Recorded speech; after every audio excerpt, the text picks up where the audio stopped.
тиранит, с ним Гермиона, разум ее сталь, и Драков Малфоев коварный шакал. Сквозь бури и мрак раздается вдруг крик: ты, товарищ Харик, сказал Хагридский. О, Харик Панрович, звезда восстания против Волдеморта, тирании и теней. Подними знамя, свет революции, мы разобьем цепи вьюг и огней.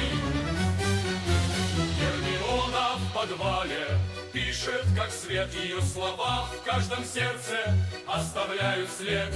Ронислав в шапке с молотом в руках кричит: за деды и рабочий наш флаг. Драков хвалится, пыльный сын тиранов, но мы знаем, народ будет прав. О, Харик Петрович, звезда восстания против Волдеморта, тирании и теней.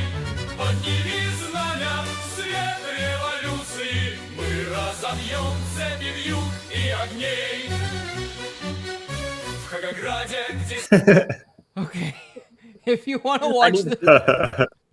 I want to see the actual movie. Yeah, that's like the actual movie, based on a true story about a comrade. You're a comrade, Harry. Anyway, so that was from Tell Me Songs. If you want to watch the rest of that video, Tell Me Songs, Harry Potter, Soviet Wizard. So there we go. The Soviet Wizard. Just getting everybody acclimated to our adorable future that's on the pike. Welcome to Faith, Fiction, and Folklore, or as we like to call it, the Tri-F Podcast, where we try not to mess the podcast up. And today, it's going to be a wild one. It's going to be a little weird. Was King James gay? Parasites are gay. And apparently Mark Zuckerberg is scared of being gay. I think that's the other one. So how did I do? How's the segue with that? Great. Not bad for not giving a crap.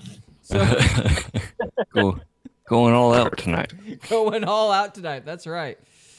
Okay. Well, I guess we are starting with Parasites. So, Mr. It all Carter, sounds good. What sounds good?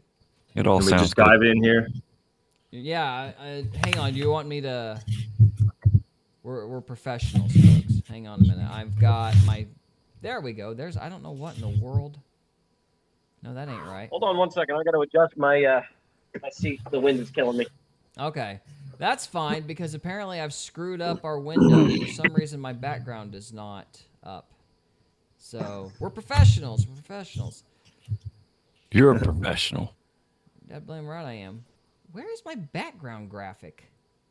I don't know. I don't see it. There we go. Good night. Copy. Yeah, for some reason my background graphic disappeared on this thing. I blame the OBS update, because I had a background thing on here before. Stop it.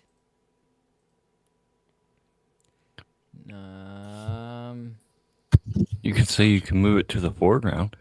Yeah, I'm trying. Somebody talk while I do my producing job. Talk. Dad blame We're it, doing Trevor. it live.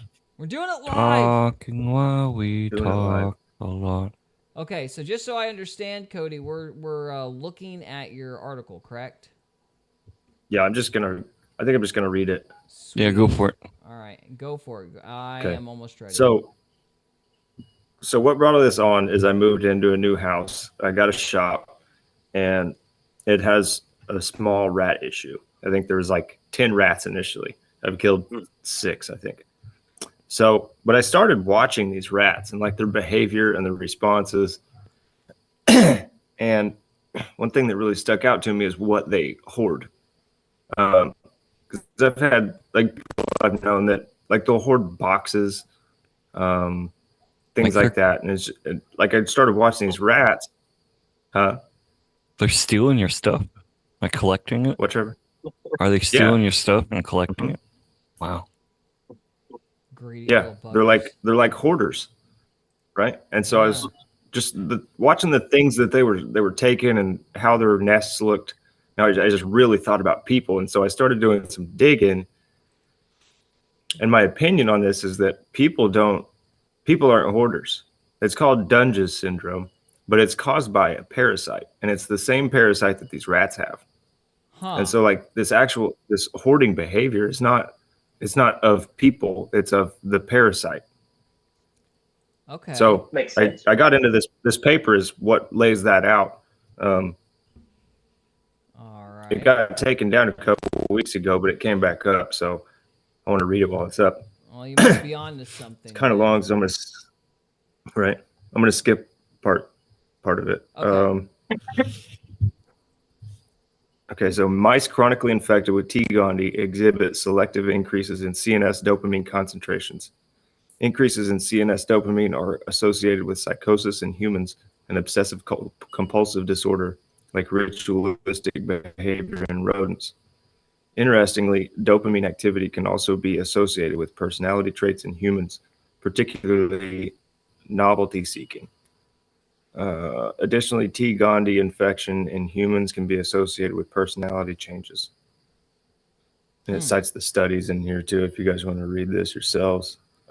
Research plan. We propose to test the association between Toxoplasmosis gondii exposure and a specific behavioral phenotype, hoarding behavior, and low novelty seeking. Because cats and rodents are common hosts for Toxoplasmosis gondii, we plan to make the association of lifetime exposure to cats and rats to Toxoplasmosis gondii infection. Methods: we will examine the relationship between infection to Toxoplasmosis gondii, hoarding behavior, novelty-seeking behavior, and lifetime exposure to household cats or laboratory rats.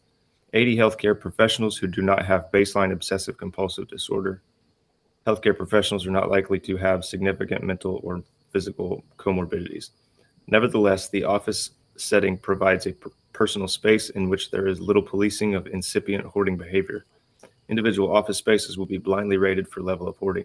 Subjects will be evaluated for novelty-seeking behavior, surveyed for lifetime exposure to cats, laboratory rats, and have serum Toxoplasmosis gondii antibodies drawn as an indication of prior exposure to the parasite. Public health relevance is the last deal here. Yep.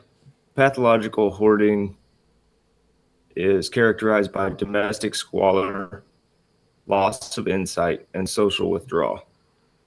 Affected individuals amass huge quantities of apparently useless and unused articles, including both new and old items, newspapers and magazines, used food containers, bedding, and other useless rubbish. In extreme cases, the living conditions of these persons are fully neglected on the exterior. Homes may lack utilities. The interior is often filled with rubbish and clutter to the point of being a health hazard to the person. Dunge's cases are often found living in unsanitary conditions. The living environment may contain numerous pets, insect or rodent infestations, and occasionally human and animal excrement. An environment that is conducive to the interspecies transmission of T. gondii. A majority of these persons also suffer from poor health maintenance, including malnutrition and anemia. The Dunge's syndrome is an important public health problem. Cooney estimated annual incidence of the Dunge's syndrome at 5 per 10,000 persons aged over 60 years. This may be an underestimate, as the available studies are restricted persons who are known to healthcare providers. Social service providers estimate 1,000 active cases in Manhattan alone, prevalence of 4 to 10,000.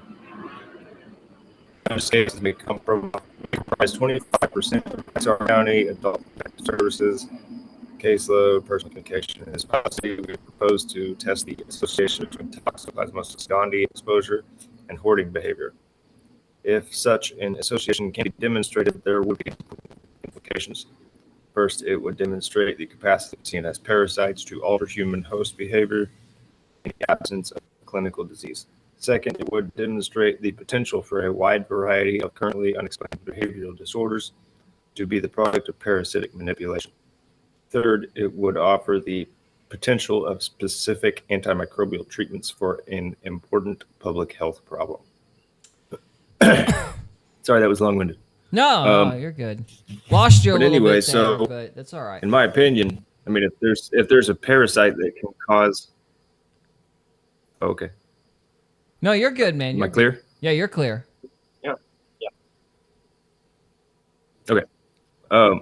So like if there's a specific parasite that causes hoarding behavior or Dungeon syndrome, as this is called, like what says there's not more parasites that cause other behavioral manipulations?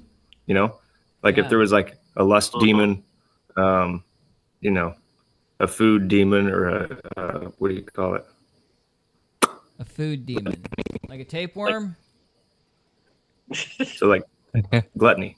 Gluttony, gotcha. Yeah. Gluttony. Yeah. Is this like the Yeah, parasite like with tapeworm. like cat ladies? Yeah, like with the weird cat ladies. Yeah, Cat Yeah, lady it's parasite. the same one. yeah, Yeah. It seems to be like it's the most studied one. So it's like you can Mhm. the cat thing's a big deal. Like everybody catches on to it, and so now everybody's looking at it. Mhm. But I think in the future we'll figure out that there's a different parasite for each bad behavior, like an anti-human behavior. I don't know if I'd be willing Makes to sense. go that far, but it is funny. It's like, oh, you caught the kleptomania parasite or whatever. Yeah, it's kind of that would be humorous. Yeah, So yeah. instead of it's They like, know not what they do, right? yeah. I mean, so when you do something bad, instead of saying this is just who I am, it's like must have been something I ate. So, Right, there you go. right. And then you don't identify with it, so you can drop the behavior. Yeah. There you go. So how do we go about getting rid of the parasite? Black walnut. Black walnut. It cures I take lust. ivermectin twice a year. Ivermectin. Okay. So ivermectin. Which one does that one get rid of? Is that like the gluttony one? That's the horse dewormer that everybody panicked about during No. COVID. Okay. Yeah. Yeah. I'm just trying to figure out which Yeah.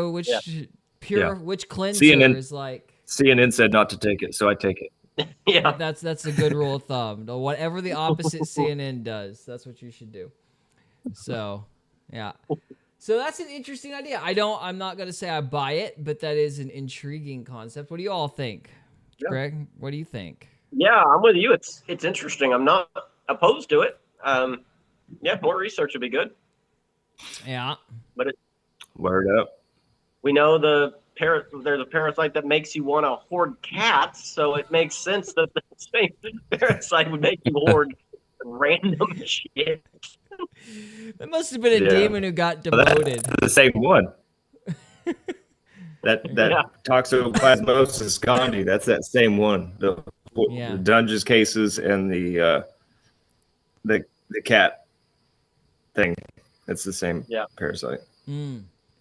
Maybe that's like the Hitler demon. Like he became a demon, and for all eternity, he has to make people hoard cats. It's like, this is a total waste of my talents. So.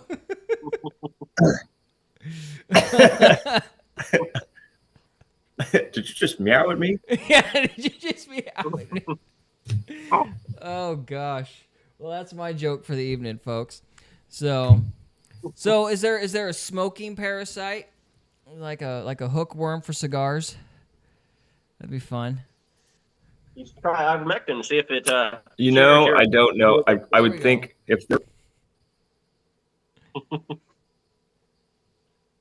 there's so if there is one, I would say it's probably like something that attaches to your lungs, and so you're trying to constantly make your lungs feel normal again by smoking. I don't know. I'm making that up. So Yeah, that's fair enough. I just don't want to prolong my life expectancy, so Probably go along with the I Leviathan stole that demon. joke from Brad Stein, but anyway. That's Yeah. a funny fella right there. He is funny. Well, Cody, where'd you hear this for the first time? Like, what made you stumble across this parasite theory? I just told you the story. I was watching rats and how they Oh. behave, and I was like, man, I've seen people act like this. Well, yeah, I remember you bringing it up a year ago. I guess that's true, though. You got to thinking about it because of the rats. So, no, I've never had And I much. started researching it, and I found that article. So. Didn't we I didn't know watch? rats had the same parasite. Makes sense. Yeah, yeah. I think everything has a parasite, like anything small and feral. So, yeah, we've been having issues with the animals having parasites in the yard. I think they're brought in by wasps. I think that like parasites and stuff are kind of like there's a whole I don't know how to word it, but like in farming, you know, you take care of the land and you do things to kind of keep the cycle of the I guess the life cycle of your area kind of in check. You know, you make sure you get a good layer of grass on there so the topsoil doesn't get eroded away and things like that. And if you start neglecting the land, then you get like wasps. And this was something that I personally thought, because I've said this before, but The murder wasp. the murder hornets, yeah, I was pretty sure the murder hornets were the ones bringing in the oh gosh, what am I trying to say? Like the blight, because the pear trees have blight now. They didn't have blight before, but when the murder hornets came in, they got blight, and it spread to other trees. And now the sugar gum tree has termites, and there's like this weird cumulative effect going on in the yard. And I've kind of wondered if it's like when you don't take care of the land, or like because that land wasn't taken care of, or like, Greg, how long was it before you bought the house? Like, how long was that land neglected? I know there was basically an old couple that lived there forever, and then they passed on, and some really trashy people moved in for a couple of years and didn't pay taxes on it. Yeah. Then I bought it. Yeah, like I feel like it went a stint without getting taken care of, and then you started to see like things with stingers and termites and stuff move in, and then the yard gets tore up.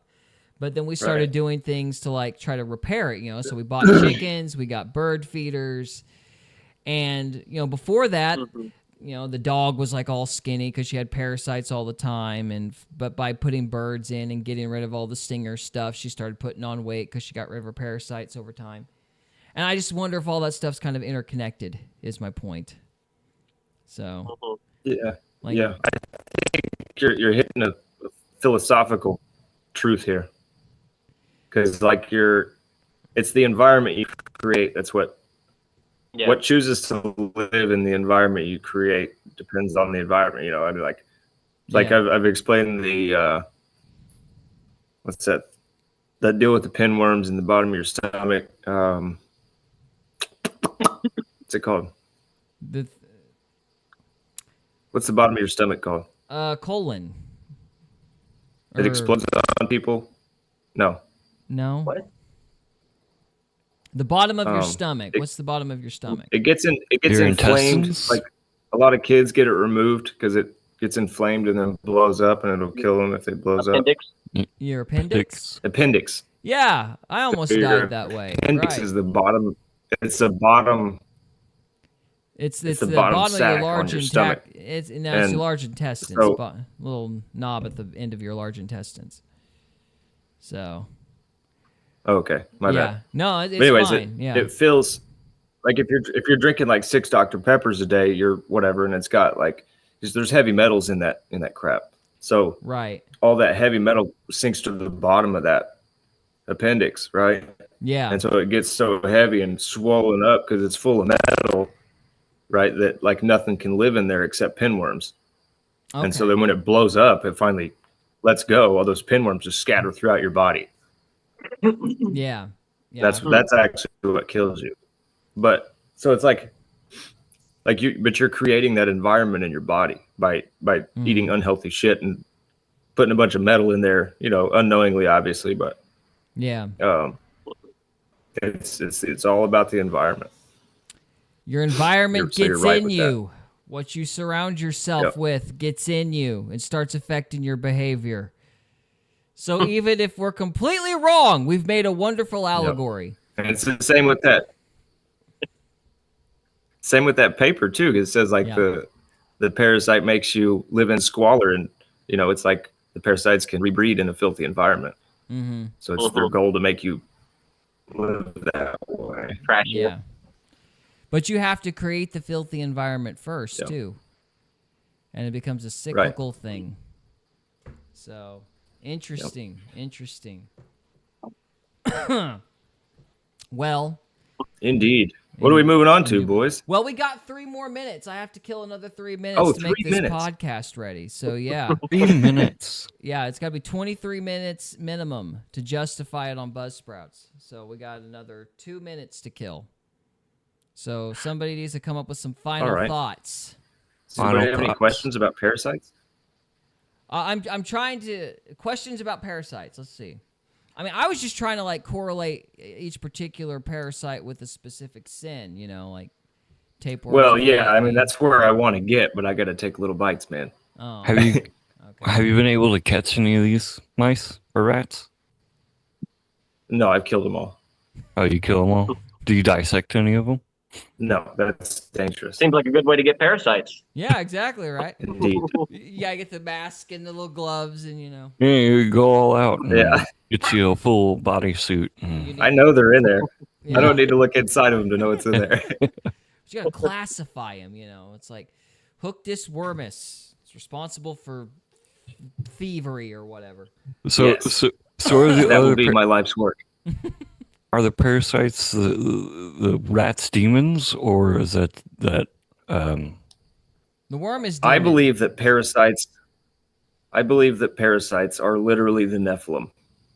I see. Okay. Boy, that So, would be If disappointing. you've So- got like a lust problem, are you getting the parasites on your junk? Is that what's happening? You can, yeah. Transferring during the No, no. no. So I mean, They're like like with the toxoplasmosis gondii, specifically, it makes the rats. Oh, that's a horrible time for the signal to break. What do the rats do? What do they do, Cody? The Rats. rats, the toxoplasmosis rats are sexually attracted to cat urine. Ew. So to say that there's right, it's how they hunt, right? Yeah. But to say then that there's not a demonic agenda to disrupt the atomic family is foolish. Yeah. So if the rats are sexually attracted to cat urine, is that why you've got all the degenerates into like golden showers and crap? Is that what's going on? Dude, you might be onto something. I mean, that there. definitely could be That's a good point. could be something there. But It's the hookworm. but my that's point making with you like date the lust shrew. demon. Mm-hmm. But my point with the lust demon is that like demons want to break up the household. They don't want a family with a father in it, and you know that the demonic agenda is to destroy the family. Yeah. So anything to say that those godly, parasites and demons aren't interlinked is like yeah, Interesting. almost foolish. so. Hmm. Yeah. Trevor, what do you think? You haven't said nothing, and I got to ride the clock. What do you think? What are you riding the clock for? I'm trying to get us actually like postable on Buzzsprouts. His chair's broken. My chair is. Got to broken. ride the clock. Yeah, You must have parasites in your chair. I must. That's the only explanation. Parasites in the chair. Honestly, I agree with Cody. Parasites are demons. I would have to look into it more. I don't know if I buy it, but I don't it's know an about- interesting They're the Nephilim? premise. Well, that'd be very disappointing. It's like these were the mighty men of valor, and Yeah, their I don't children were know. hookworms. I don't know about the Nephilim in particular because you know they were originally giants, and so they went from giants to being parasites. I don't know how to get that connection. Maybe that was their punishment. Maybe that was their punishment after the flood. I would have to see the They're mechanic. created. They're created spirits, but they're not part of God. Right. So they went from Huh? from giants to pigs to now they're parasites. I just don't know why they would need a body. Yeah, it seems like a lot of work to just go do that bad thing. You know, I don't know. But they want one because they want it because they want to feel something. They want to feel something. Yeah, demons just want to Yeah, I've feel heard that something, before. and so they have to do that through a body. But they're like they're Yeah. spirits, Huh. They were created, but they're not from God, so they're just stuck here. They can't go anywhere. I haven't heard that. And so they try I've heard that before, like manifest the Nephilim themselves. after the flood, they weren't able to go anywhere, so there's sort of disembodied spirits that are running around causing mayhem. Yeah. Interesting. And what causes more mayhem than parasites in human guts? That's true. That's Yeah. true. Okay, all right, we've killed enough time. We got to 26 minutes, so I guess we will move on to segment Take 2. that, Buzz So, Sprout. all right, that's our. I'll have to look into it more. I'm not saying I don't buy it, but I that's something I would have to read up on for myself. I'm not totally sold, but it's a fun premise to play with.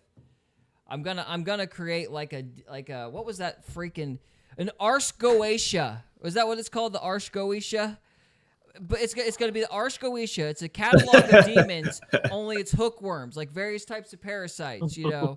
The tapeworm's the gluttony one. You got to stay away from it. I'm going to write that book, and I'm going to make it movie. That And would it'll be advertised hilarious. on this show. So Sweet. I can't wait. all right, well, we're going to wrap it up for part 1. If you are on the live stream, stay with us. We are moving on to part 2. If you are watching this after the fact, guys, thank you so much for watching, and we will see you next time. Thank you. Thank you. On. Donk. What? I said donk. Donk. Exactly. See you next time. All right. Rockin' and a rollin', Bob ran, ba ba ba ba. Let me lead us in before you start singing, Trevor. We got to stay focused here. We're on the clock. We're on the clock. So, all right. Welcome to Faith, Fiction, and Folklore, or as we like to call it, the Triad Podcast, where we try not to mess the podcast up. And for part 2, or I guess today, apparently there are some very colorful rumors about King James and a Who? pride flag. Oh, yeah? Let's hear it. I hate stupid React people. to it. Yeah, we're going to react to it. I haven't watched it yet, but Trevor said this was a gem. I watched it like 3 months ago and was like, oh, this would be good for the podcast. And I've forgotten all of it. So I will be reacting with you. Okay, well, we're going to see how Christian I act by the end of this video. But anyway. One of the most common questions I have to answer as they have opportunity to talk and teach about the King James Bible is, wasn't King James a homosexual? Well, right off the bat. That started off quick. Yeah. Off the bat, what? That's the most common question you get. Who do you hang out with? It's like, I don't believe him. yeah, I don't believe him, right? I'm like, What okay. circles is he in? I'm sure the millennial mind is obsessed with a guy from the 1600s, whether or not he's gay. I'm sure that's the first question that pops in their mind. They're probably looking at the pantyhose and going, of course he was gay. What are you, insane? I mean, obviously. Anyway, okay, well, let's listen to this guy tell us how so much of the youth of the nation is curious about the proclivities of a guy from 400 years ago. And that question always seems to come from people who think that discredits the King James Bible. In my early years dealing with this, I would just say God can use whoever he chooses, regardless of whether they're a godly person or not. But someone contacted me and said, you really need to study King James. So I did. I devoted a couple weeks just to that. I got a hold of everything I could find on King James. Again and again, you'd see the statement. People say, well, King James is homosexual. Yeah. But the amazing On the live stream, his mouth is not at the same time as his. We got a freaking Speech. lag again? Really? Dude, come on. Hang on. I don't know what that lag is, but it's just the video. Like the rest of us are good. We're good, but he's got a lag, huh? Yeah. All right, well, let me see if I can fix it. I think it's typically like that, and it's usually fixed on the YouTube stream or Really? on the playback. Okay. Well, yeah, it's usually Gary fixes it on the playback, right?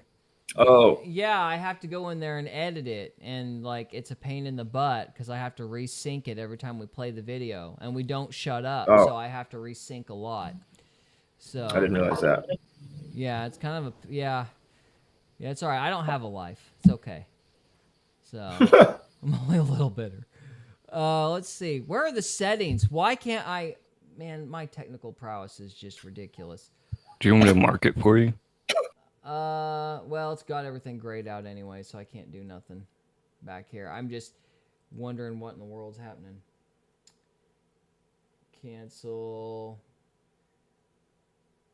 All right, let me try it again. Somebody Try it watch again. it. Yeah, I'll Yeah, listen for it. somebody watch it in the background. See if we still got an issue on the live stream. Amazing thing was, in not one of those publications was the slightest bit of proof offered.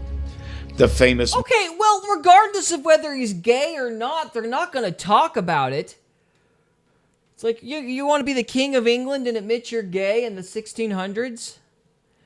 I don't know what... you wouldn't... was the slightest bit of proof offered. Hey, I hear that. Like, you wouldn't want... Like, you wouldn't have proof anyway. Anyway, sorry. Greg, do you know anything about this? You're the historical guy, like... So, There were a few, or there was at least one king of England that there were people who said he was gay. I can't remember who it was, but it wasn't James. Yeah, there were accusations against at least one king, but it wasn't James. well, that must be the confusion, you know, the British. It's like, I just assume the British are gay, so, I mean, he must, you know... That's I mean, he's one of those British guys. All right, let's see how we go. Moody Monthly magazine that stirred so many people to believe this. I got a hold of a copy of it. And while they just asserted, they offered absolutely no proof. And it was an amazing thing to me. I could find no one who could give me a reason to believe that, just that we all know it. Truth was, best I could find, 25 years after King James' death, a year after his son's death, there was no monarchy in place at the moment. One man that he had fired from a high-ranking government Video's position fixed. It's asserted working that good. he was a It's homosexual. fixed. Okay. At the time, many people refuted the idea as absolute nonsense. He had written in Basilicon Doron, a book he wrote on how to be a king, how terrible homosexuality was. It was an unnatural vice. It was one crime the king should never pardon. And repeatedly throughout his... Well, if he's saying, yeah, we really need to kill those guys, I mean, you know, that's fairly... That might... You think he would have just been quiet about it if he had an issue, so... How does that hold? Let me pause it. Well, I missed what he Tell actually me what you said. think. Was it the guy? Was it King James saying Yeah. that, or was it the guy writing about King James afterwards? From what I understand, it was King James, was because he wrote a book about... According to this guy, he wrote a book about how to be king, and then he was like, you know, those homosexuals, that's like an unnatural perversion. So it wasn't just a sin. It was like a sin where you're like, how do you even get that bad? So we should just kill those guys. So, like, that's, like, if he's that extreme about it, I doubt he was... I mean, he could have been overcorrecting, perhaps, but I doubt it. Overcompensating. I don't even know why we're entertaining this conversation, but it is kind of funny, I guess. No, listen. If he was like a proponent against it, like if we get, is that the sentiment Yeah. that we're getting from what this guy's saying? Yeah, he was, like, against it. You become what you hate, dude. So he You was become what you hate. But literally everybody was against it. Huh? Like it wasn't just King James that was saying that. It's not like he's a novelty. And look what we have now. Look what we're dealing with. Look what we today. have now. He hated the homosexuals so much that he couldn't quit thinking about He them. became one. And then he became one. That's not a bad motif, Cody, but I don't. Exactly a rock hard case though. Yeah, no. This isn't That's exactly a little bit super academic. It's slightly speculative.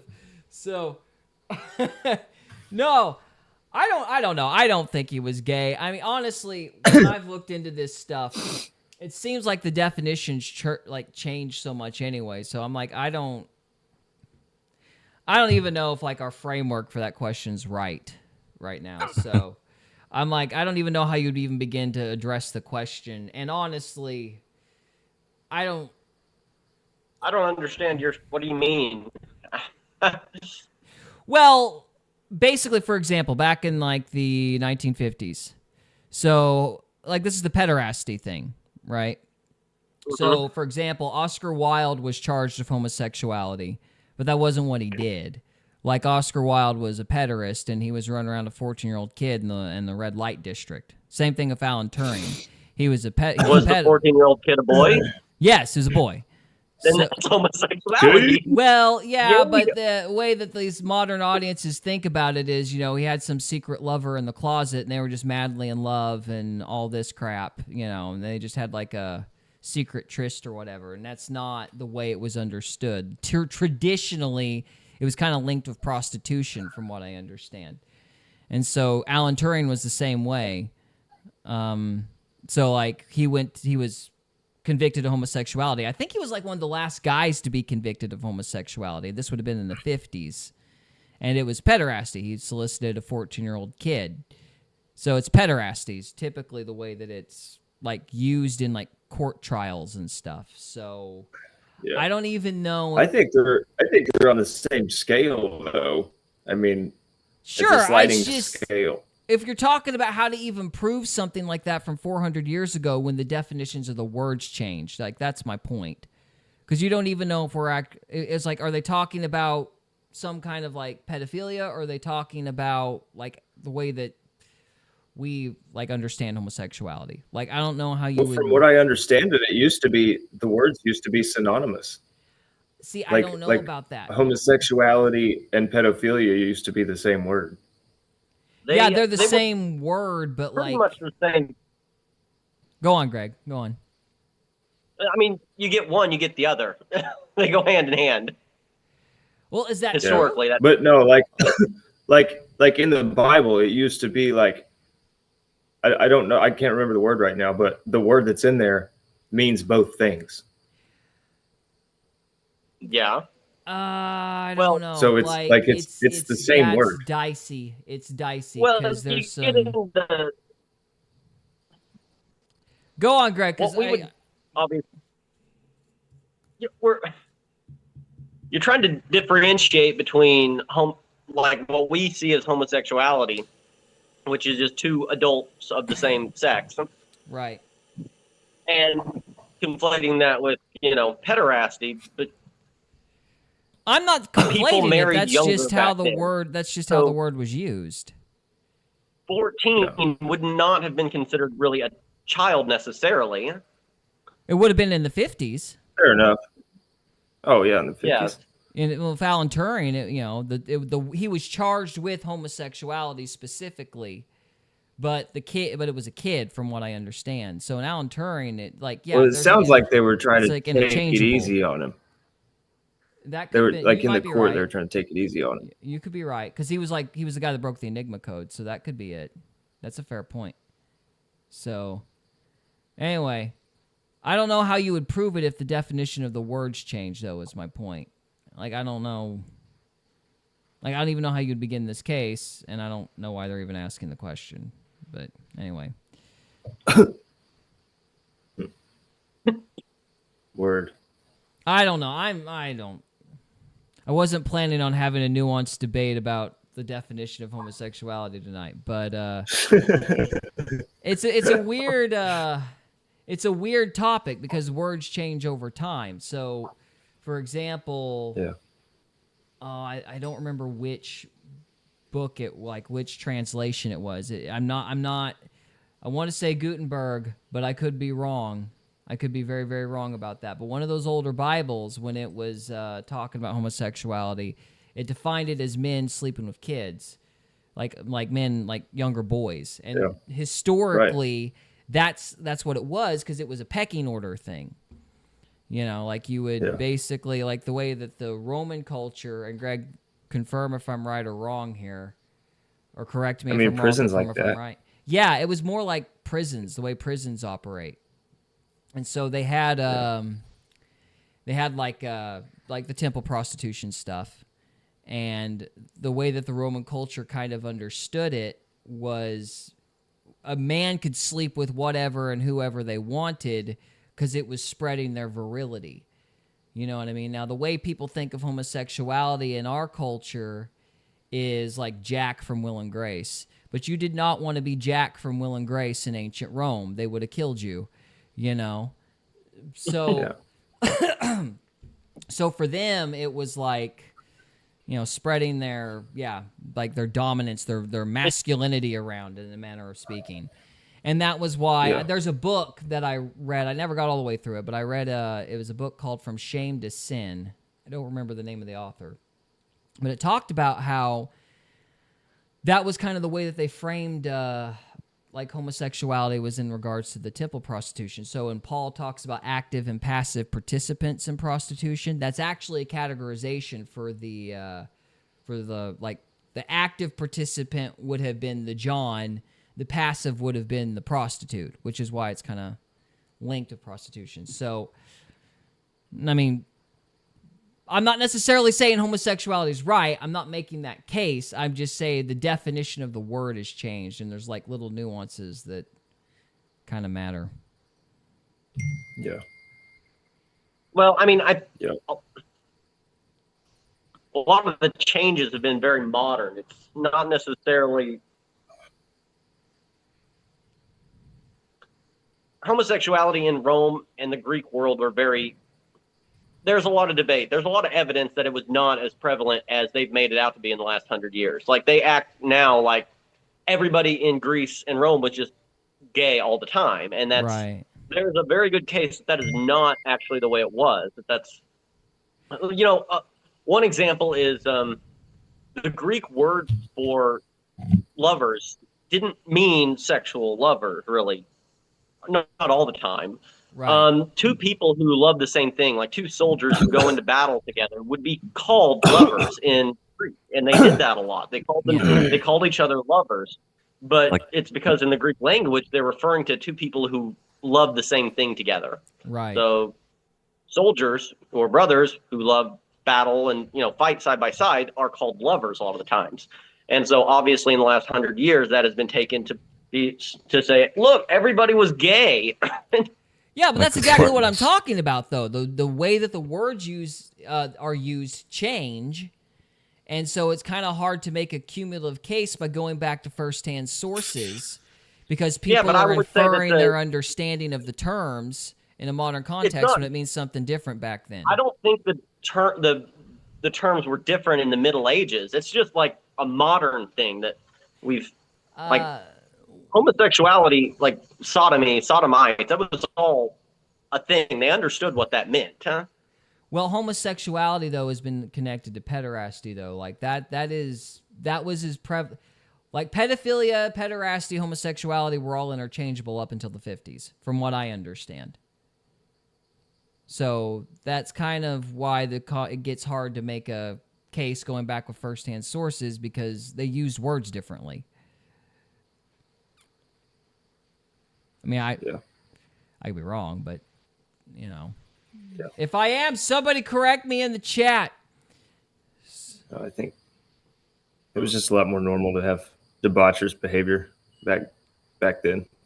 It's actually really interesting because in Rome, like, Rome started out, like, super, super prudish, like, in the early Republic days. Uh-huh. Like, there's this story that seems so ridiculous and asinine to us looking back, but, like, the Romans took this story very seriously.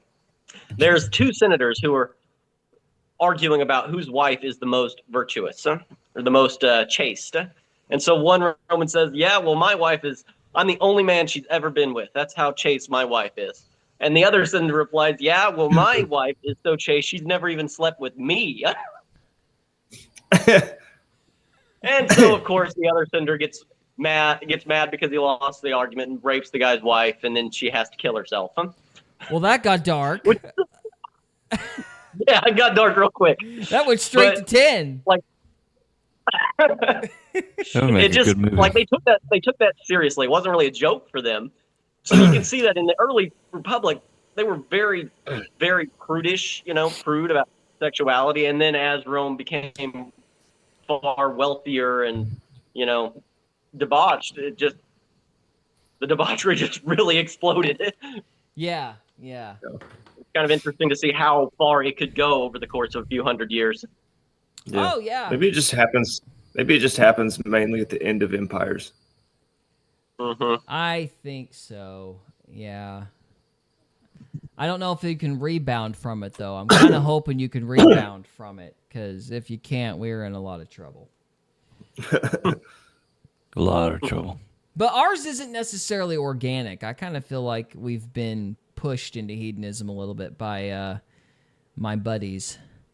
So It's the parasites. no, the CIA, which are parasites because they take your money. But Same thing. yeah, same thing. Parasites, CIA, yeah. Yeah, you know, whatever. So GI parasites. yeah, CI parasites. I don't know. I feel like ours has been kind of like synthetically orchestrated to an extent. But then again, I don't know. Greg, I'm glad you're here because I was wanting to yell about boomers a little bit tonight. So this is actually fortuitous. The boomers.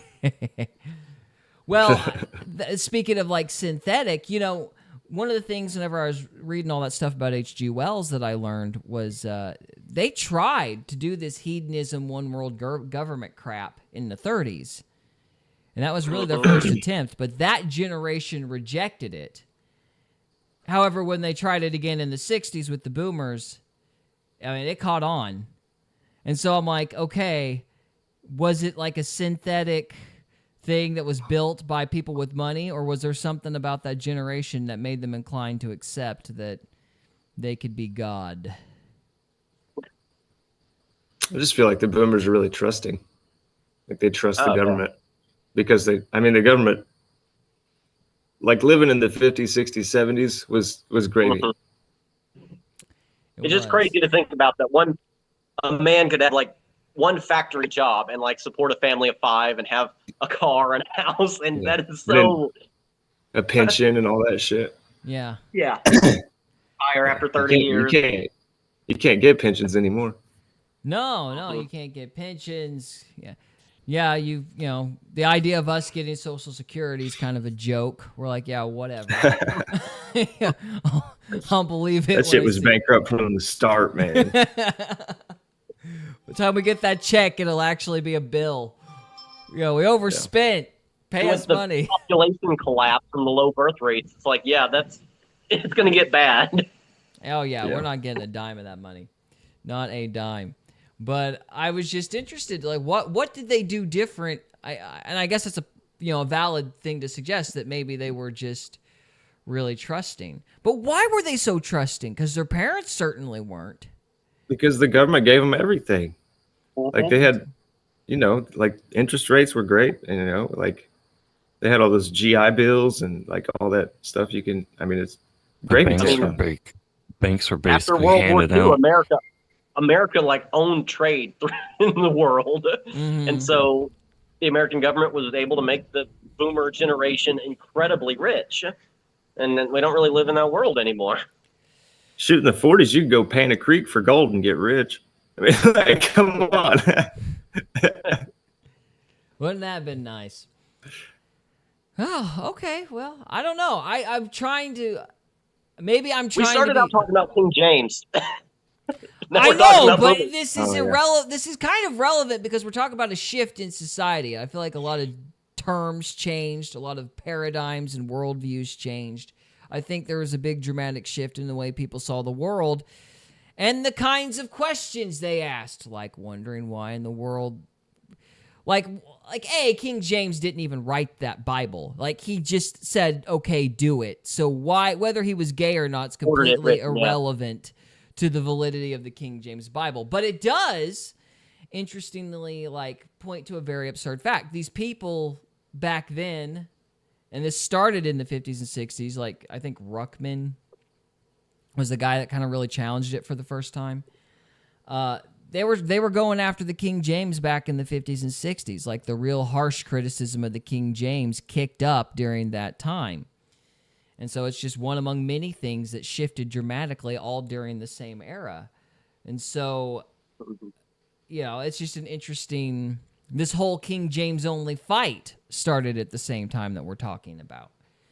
I don't know if that means anything or not, but it's interesting.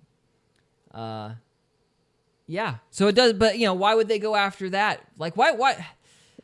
What I'm trying to ask is, like, was there something else going on with that generation? Because why would the Christian boomers, like, do things like reject the King James? Why would they even raise this question up about the King James, at the same time that everything else is shifting? The same generation as the hippie generation, man. they were just angry at their parents. That's what it boils down to. Just tick daddy off. Angry. Yeah. Yeah. Everything traditional is bad. All right. Okay. Well, I mean, I think that's a very valid point. I just wanted to see if anybody had any other thoughts from Trevor or Cody. Ouch thoughts. What do you have any other thoughts as to why they all shifted away from the King James? I'm playing with an idea. It's about the boomer generation. So I'm kind of, I'll tentatively tease it, but I don't really want to go super detailed because I'm not finished building it. I'm trying to, because I do video editing for my company, right? And one of the classes that I was editing, it had Carl Sagan on there, and Carl Sagan is doing the, I don't remember what it's a specific, like, from one of the older churches, kind of a doxology thing. Is in the beginning was the Word. Like, so you have John 1, like, in the beginning was the Word, and the Word was God, and the Word was with God, and all of this, and he dwelt with us, glory is the only one of the Father. John 1. So Carl Sagan, in his series The Cosmos, starts basically mocking that by going, the universe was all there was, all there is, or all there ever will be, And he basically, beat by beat, mocks the Bible. And this is one of the most famous, like, scientific documentaries. Like, this is like when science was at its peak, But there's very little science in this science show, or at least it doesn't open up with science. It opens with, like, this religious credo. And, like, the idea that mankind is full of promise, and we're so small, but we're going to conquer the world. And it was very reminiscent of things to come. You know what I mean? And so I'm kind of playing with this idea of, like, being God and redefining society and shaping the future or whatever.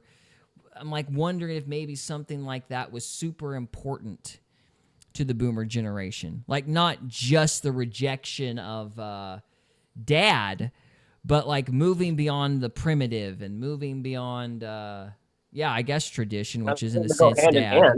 Yeah, they go hand in hand. But there's, like, this progressive element of becoming God almost tied with it.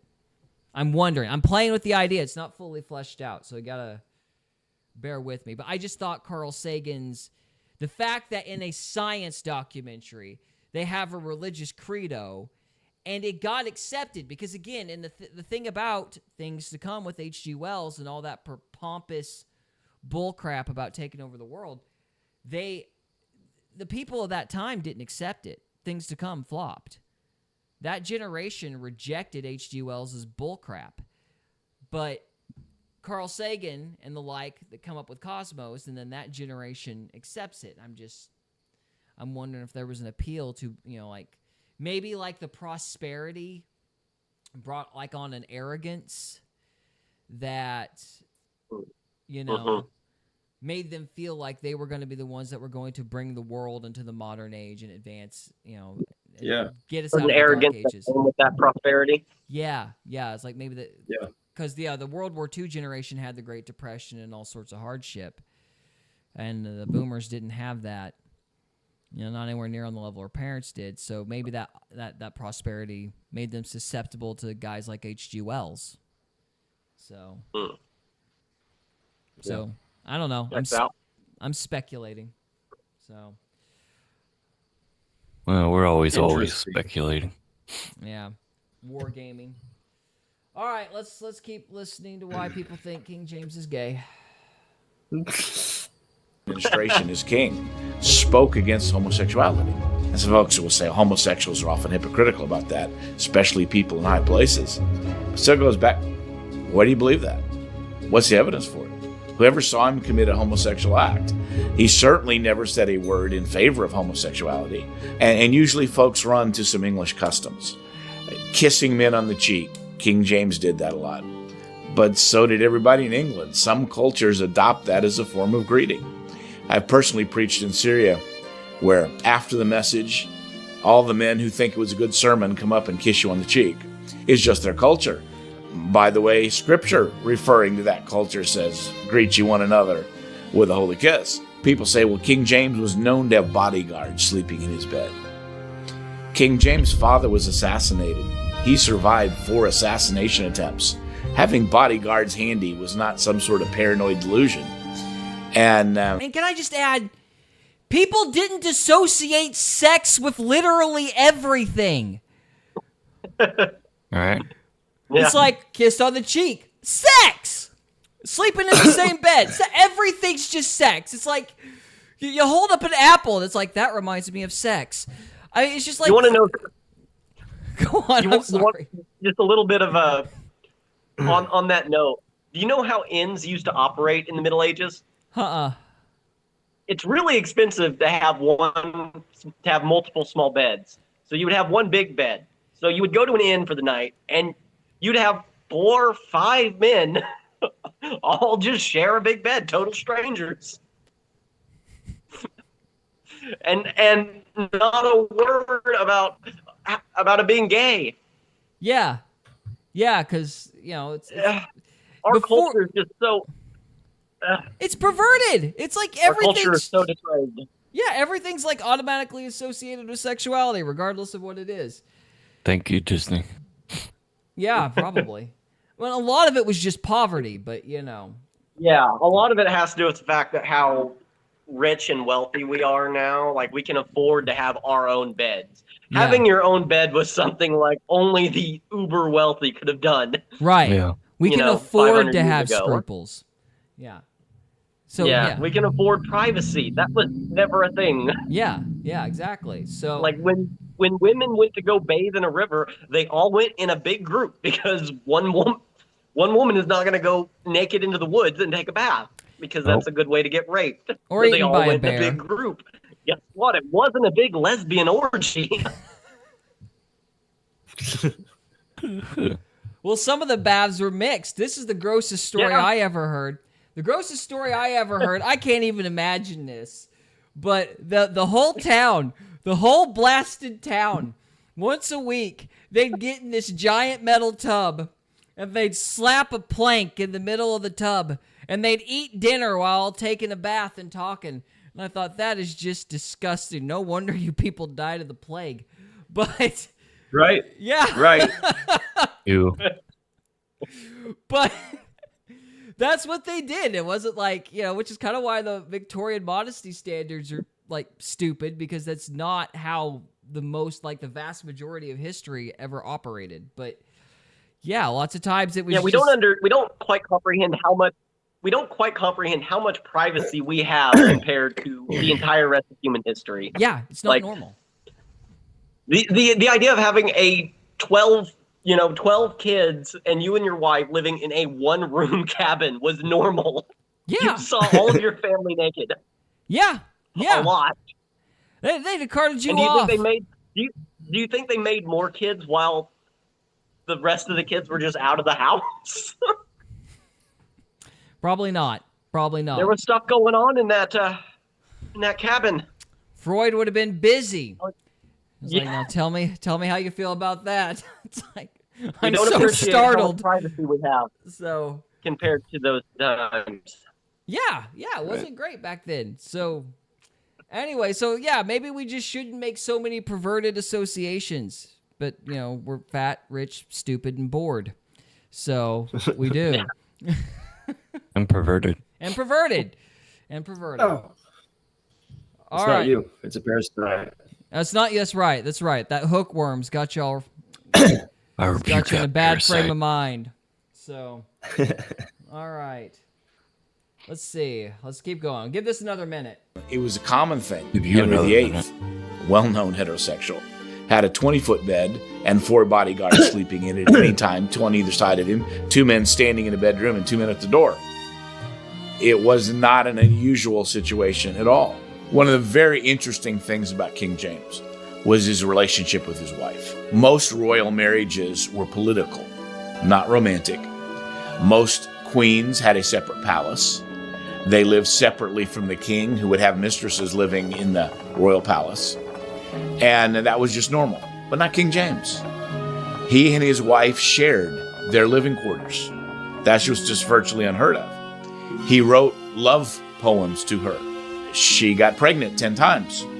It's just not what you hear as the normal relationship. Well, I think that kind of puts a nail in the coffin. Doesn't it? Just a You would little. think the 10 children would argue against the homosexuality argument. He was repressed. He was so repressed around those 10 children. He never got to explore who he really was. Oh my gosh. I want to know who the idiots are that were suggesting this in the first place. I would love to know. Like, okay, maybe we can't. I kind of feel bait and switch now. Yeah, from my Right? understanding, it's people that are against the King James only That must be what biblical teachers. Yeah. They're trying to find any way they can to out the King James version. Because the King James Version is correct and the NIV and all the others are stupid because they're based on the Alexandrian text. But we don't want to talk about the fact that the Sinaiticus might be a forgery or a proxy or whatever that word is. The P word that says it's like a facsimile. That's what I'm trying to say. A facsimile of an actual ancient document. No, we don't want to talk about, the Vaticanus being suspicious and the Sinaiticus being... No, we don't want to talk about that. Let's just talk about King James being gay, because that's scholarly. So... And no, maybe we can't use the word to make a definitive case, but I think we could use the 10 kids to confirm he was probably straight. You could go along the lines of, he was happy. The love notes to his wife. What? Yeah. He was secretly writing. It's all just a cover, Greg. It's all just a cover. He's writing love notes as a clever cover. Yeah. He just really wanted the butt. So he's like, I'm gonna fake it. What's that episode of South Park where the cop pretends to be a girl for 10 years to do a bust, and it shows the cop and the guy having kids and getting a house, and then at the end of this 5-minute montage, he's like, "Freeze! I'm a cop." It's like, at what point do you just stop pretending? Anyway. Hey, I'll be right back. All right. Well, I think that's all we've got for this one. This a little rambly, but we got her done. So anybody got any final thoughts? I think the 10 kids, the love notes to his wife, that kind of seems to put a nail in that coffin. Yeah, I think It's a really dumb argument. I would agree that he was gay, but happy gay, not the other one. There you go. He was happy. So Because, yeah. he was secretly twisted. He was a tormented soul because that monogamy is soul crushing.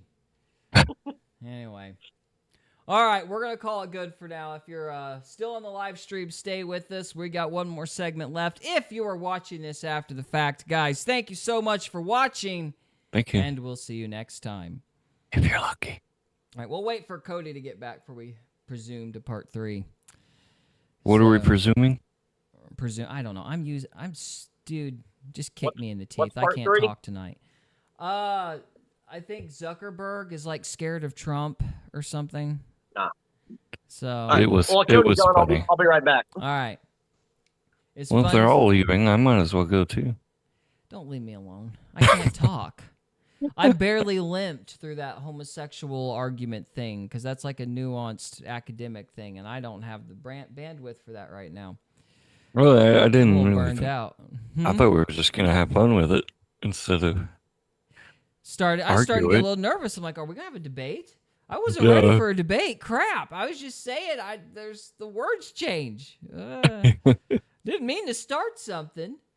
Words don't change. They stay the same. We Lies. change our meanings of the words. Yeah, there we go. That's a good way to put it.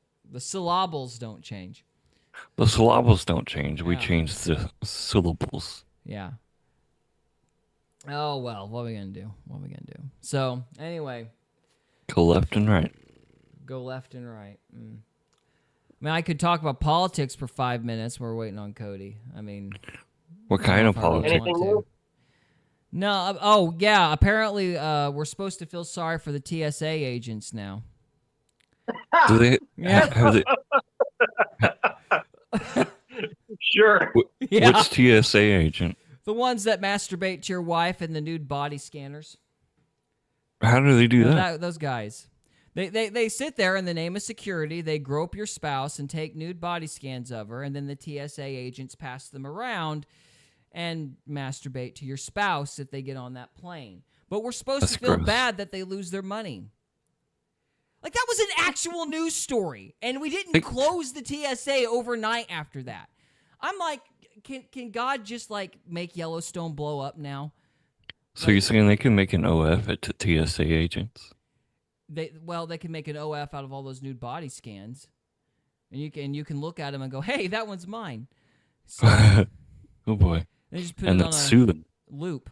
Is there any government agent, like any government employee, that is more hated than TSA agents? They're like the worst. Huh? Maybe the DMV.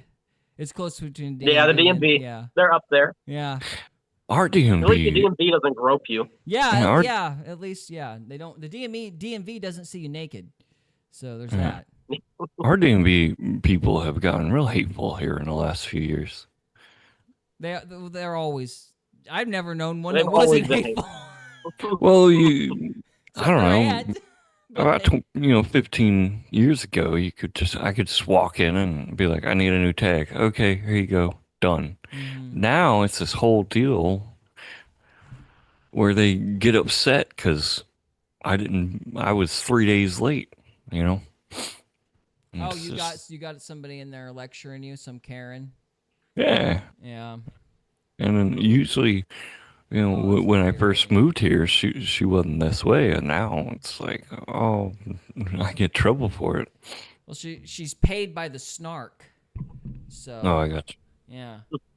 Anyway, no, I thought it was horribly ironic because whenever the Republicans were trying to shut down the government on the Democrats, it was like the most brave thing ever, and we needed to, it needed to get done.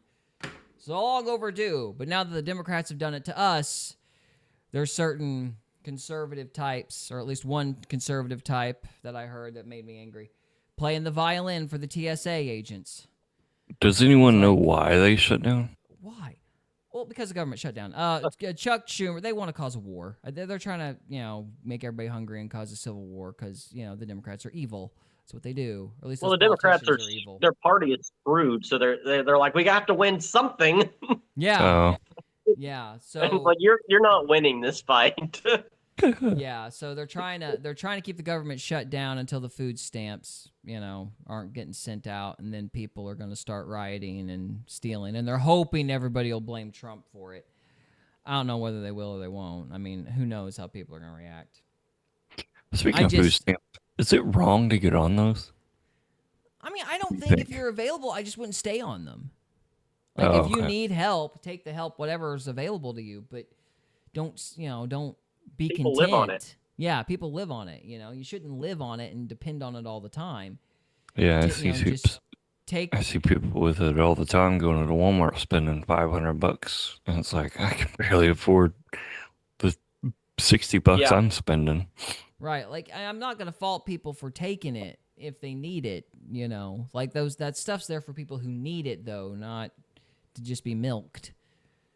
That's my opinion. But how do you create a system where that it isn't going to get milked? Because unscrupulous people are going to do. Yeah. They're going to milk it. So how do you prevent that from happening? And how I do mean, you? it's an old problem that is. Lots of governments have had like a handout program for the poor, but it always gets taken advantage of. Huh? Yeah, A how good do you- example in Rome, they had what was called the grain dole. So the early Roman Republic set up this system where like the poorest families in the Roman Empire got an allotment of the excess grain from the government. Well, what happened over the course of 100 years? These families didn't have to, if you don't have to pay for your own food, they actually became wealthy. So now these families who were originally given this to help them because they were poor were now incredibly wealthy, but they were still getting the same handouts. So anytime you have a government assistance program, as it always gets taken advantage of, huh? Even as good as the intentions may be. But So it's like, how do you? Yeah, but they're not good. How do you prevent? Yeah. Yeah. In our situation, they're not good. Like, it's a Cloward and Piven. The Yeah. goal is to crash the country and cause a war. That's been the goal since the 70s. So, in our case, the charity, the fact that, people take advantage of it, that's not a bug, that's a feature. In our circumstance. They did it deliberately because, they're vile commies, or really they're Fabian socialists. I really need to get my homework done on that. Those dang commies. Well, that's the thing, is I love using the term communist because it's funny, but it's not technically accurate because it's a whole different stream of thought. The whole committee of experts versus, because in communism, the proletariat overthrows the bourgeoisie, in which case you get a mob-style government, like a mafia-style government. And fascism, which is what Kennedy was trying to install. He was tied to the mob. You might not be wrong about that. He had mob connections. But you have the mafia-style stuff, and then you have the strongman, which is fascism, and then you kind of have, I guess you would call it Fabian socialism, but that's the H.G. Wells. That's the committee of experts. And those guys wanted to do the one world government and get rid of, any form of identity. So, you couldn't identify as a dad. You couldn't identify as a Christian. You couldn't identify as a member of a country. You couldn't identify as a male. You had to identify as a member of the human race, some kind of collective thing. And then you were just supposed a number. to... Yeah, and you're supposed to let the scientific community of experts do whatever they want to you in the name of the human race. That's Fabian socialism. It's like this... It's feudalism is what it is. Is that what Hitler had and we have? No, Hitler had fascism. And what this is, I don't know if there's been a government who's really had it. And that's the problem with the term Fabian socialism. I don't like it because it kind of implies it's a hybrid between capitalism and communism. And that's not what it is. It's a different style. It's a different control mechanism, more akin to feudalism than it is anything else. You basically got lords that tell the serfs what to do, and those lords get together and decide how they're going to torment you, basically. So it's... you don't have a Stalin in that form of government. You don't have a Hitler in that form of government. You get a Fauci. You get a Trust the science. the trust Dude, in science. I think Fauci and Dr. Goebbels are they're the same person, just reincarnated. Maybe it's the same demon that possessed him. It's the same parasite, Cody. Yeah, They got a parasite. There you Same go. species of There you go. hookworm. It's like, I got a hookworm. Yeah. I gotta torture beagles. A scientific parasite. I don't know where that impulse came from. It just happened. All right, anyway. Okay, so let's talk about Mark Zuckerberg being scared of Trump. So, This who was wants to funny. lead us in? Because I've let in the first two. I'll go. Go for it. Welcome to Faith Fiction or Folklore, or the Triumph Podcast, where we try and do our best not to F podcasts up. And this evening we are going to go over the body language guy's analysis of Mark Zuckerberg squirming with free speech question. We're going to react to it. Cool. So, All right. Which how you guys doing? I'm feeling better than I thought I was. I'm Heck yeah. pepping up. Well, how are you? I don't know yet. You don't know yet? Well, Greg, how are you? I'm good. Cody, you gonna make it? Yep. Yeah. So all I'm just right. trying not to move, bro. Fair enough. It's like you got a book on your head. Don't move. So, all right. Right. Excuse me. All right. Let's see Let's see what the body language expert has. This guy's sharp, by the way. Like we Yeah, had he's him good. with I like his the. stuff. He broke down that Epstein footage, that the jail footage. Oh he, yeah, he that did. guy. He was sharp. He caught some good stuff. This is a really sharp guy. So this is the YouTube channel's the body language guy, and he's reacting to Zuckerberg. Ouch. To say that free speech is one of the most contentious topics nowadays would be an understatement. And when it comes to free speech, let's say that some countries are not doing well, such as the UK.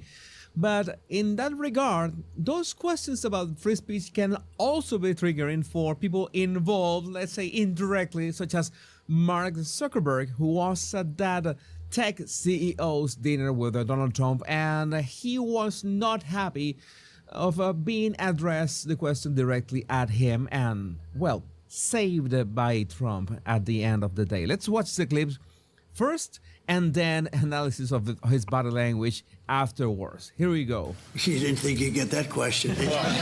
He's looking at me saying, how the hell? He's saying, how did I get that question?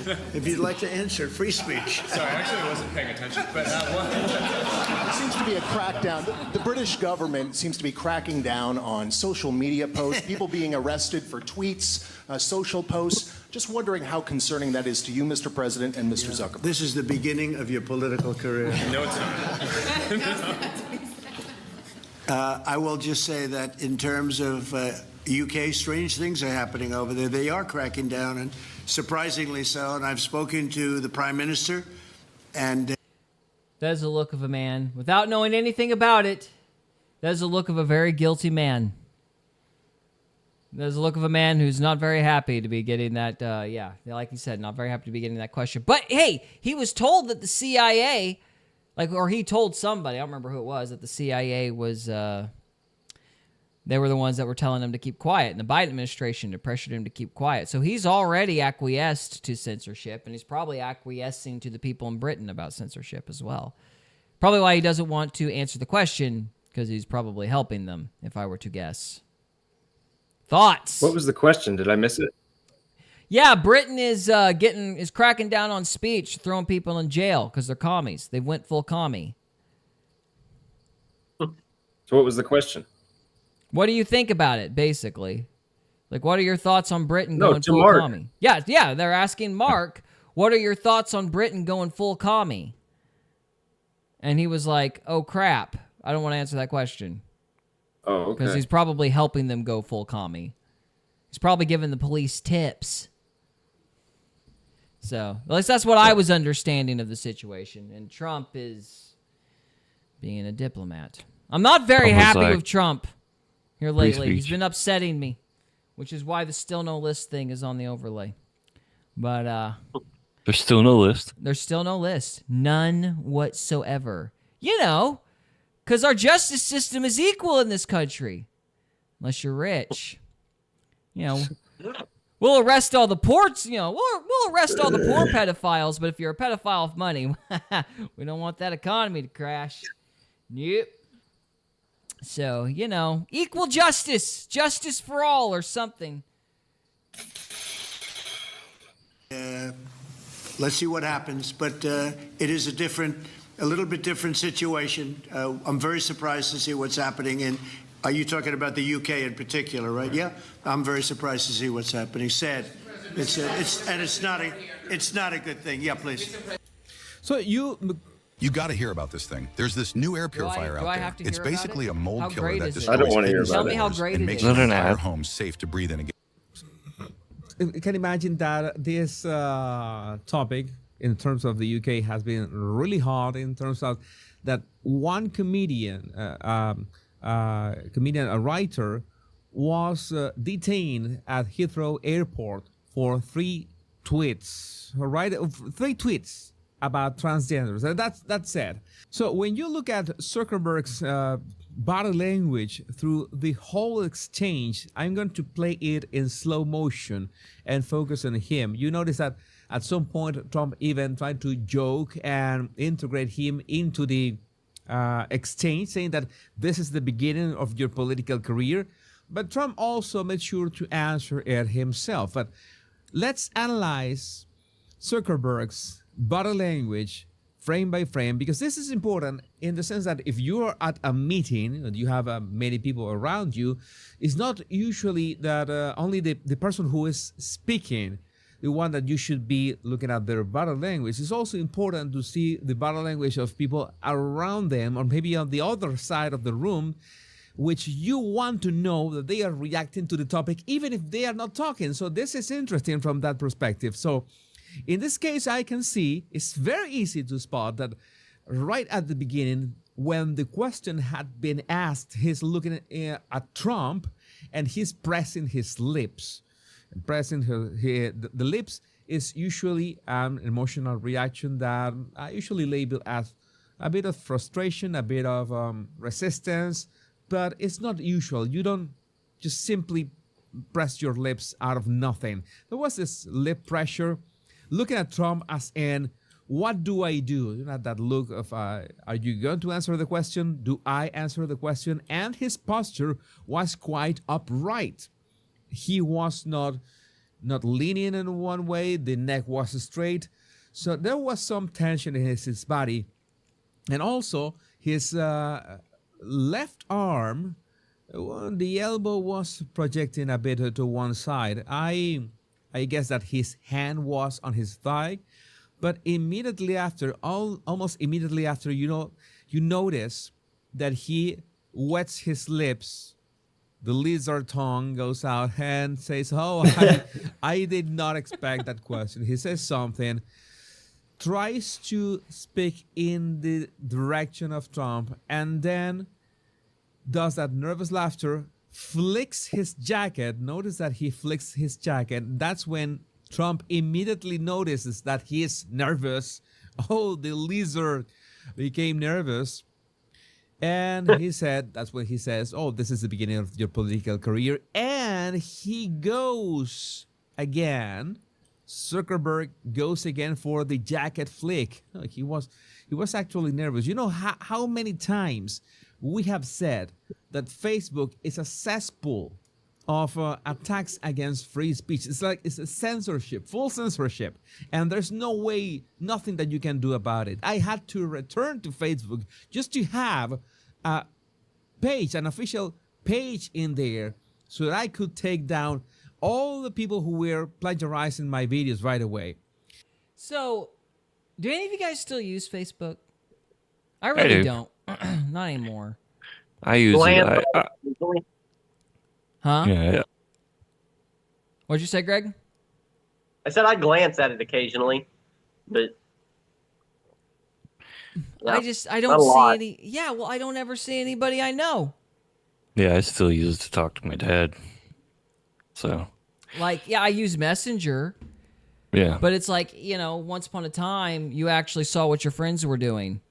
You remember that? Right. Remember back Yeah. when you had friends and you followed them so you could see their posts, because there were people you liked.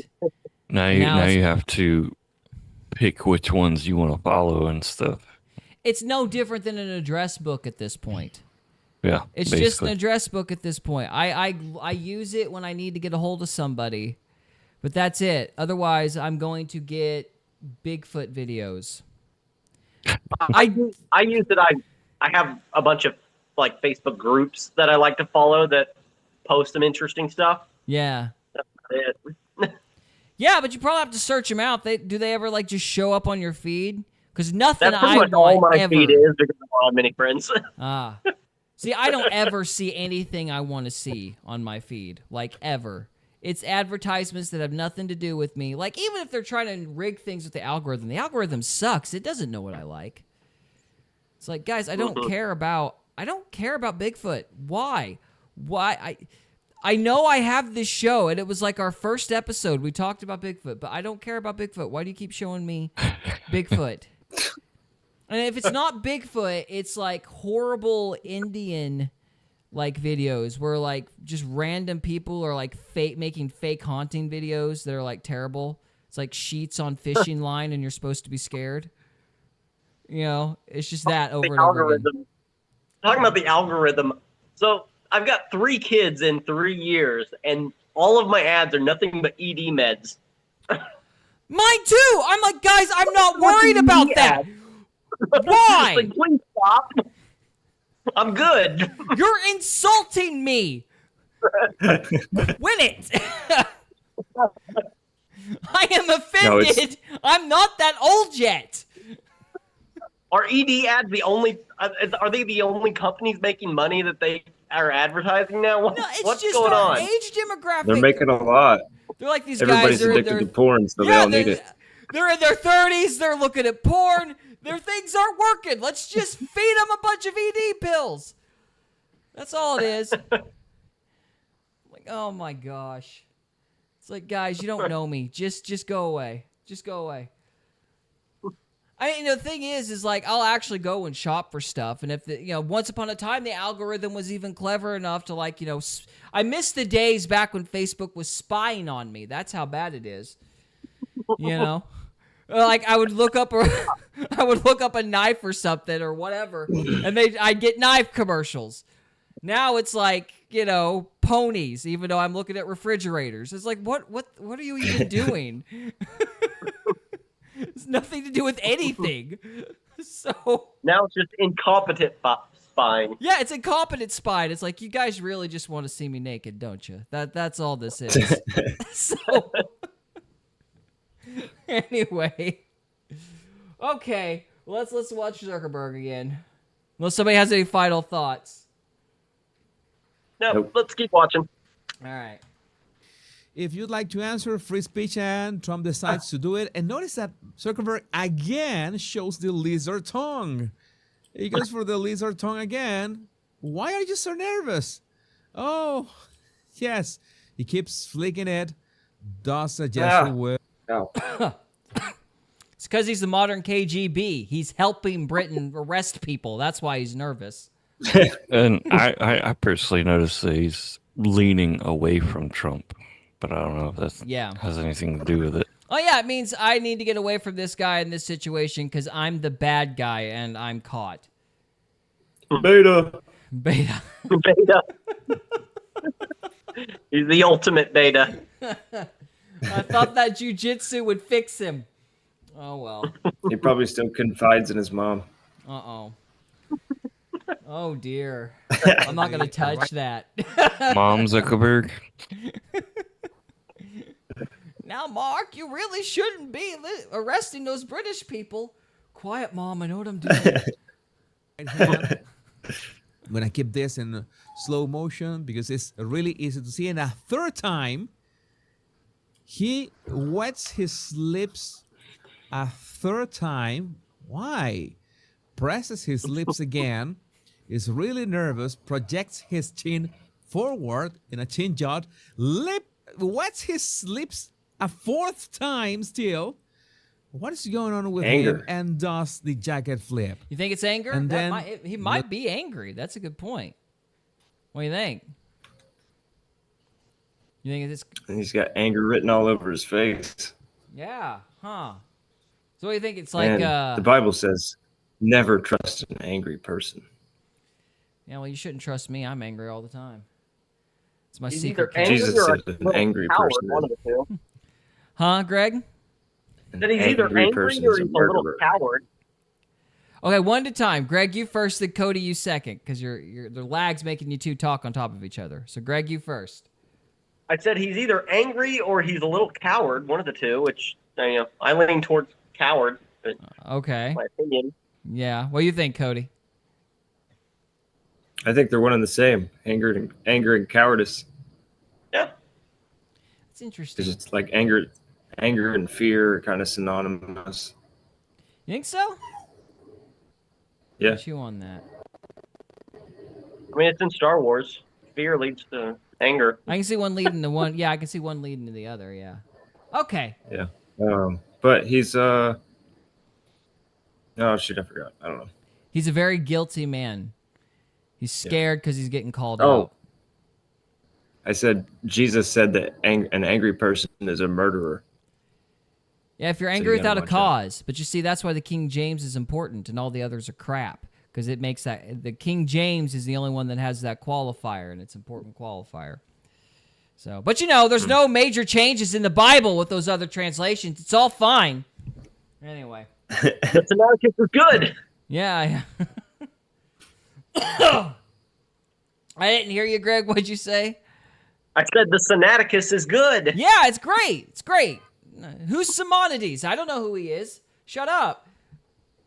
Looks down and just waits for Trump to answer, and there's still the question ongoing. People are being arrested for tweets, social media posts.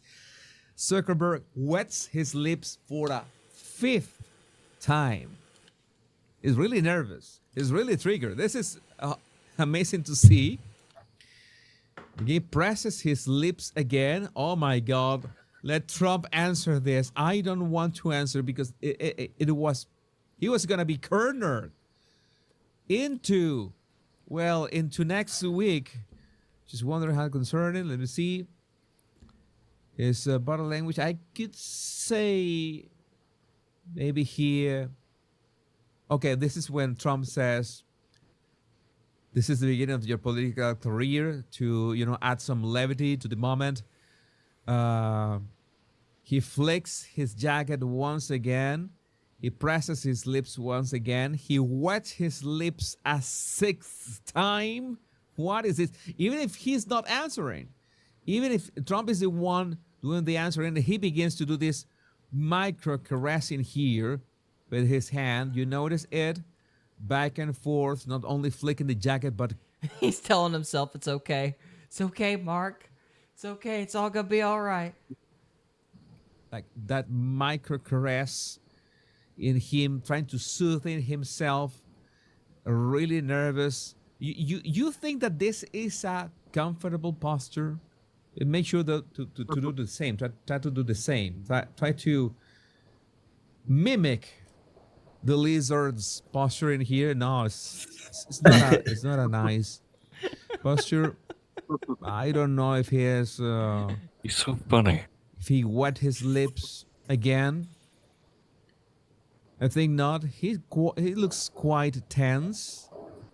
Let me zoom in just in case. Trump is still answering. I think that at this moment he was already a bit more relaxed. All right, Trump is gonna answer the question. He's gonna answer the question, and the question is also going away from social media and into specifically the UK. So that is lowering the pressure of the question itself. The question is not directed at all these people who handle all this social media. In terms of social media, we could say that Zuckerberg was the main event there, because Sam Altman from OpenAI is ChatGPT. That is not social media. There's no inherently censorship in there.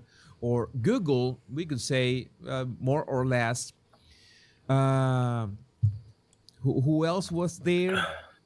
Was a representative of Elon Musk in terms of Twitter. You know that Twitter is pretty much open. There's some censorship, not that much, but you know that Zuckerberg was expecting for the topic to be dropped.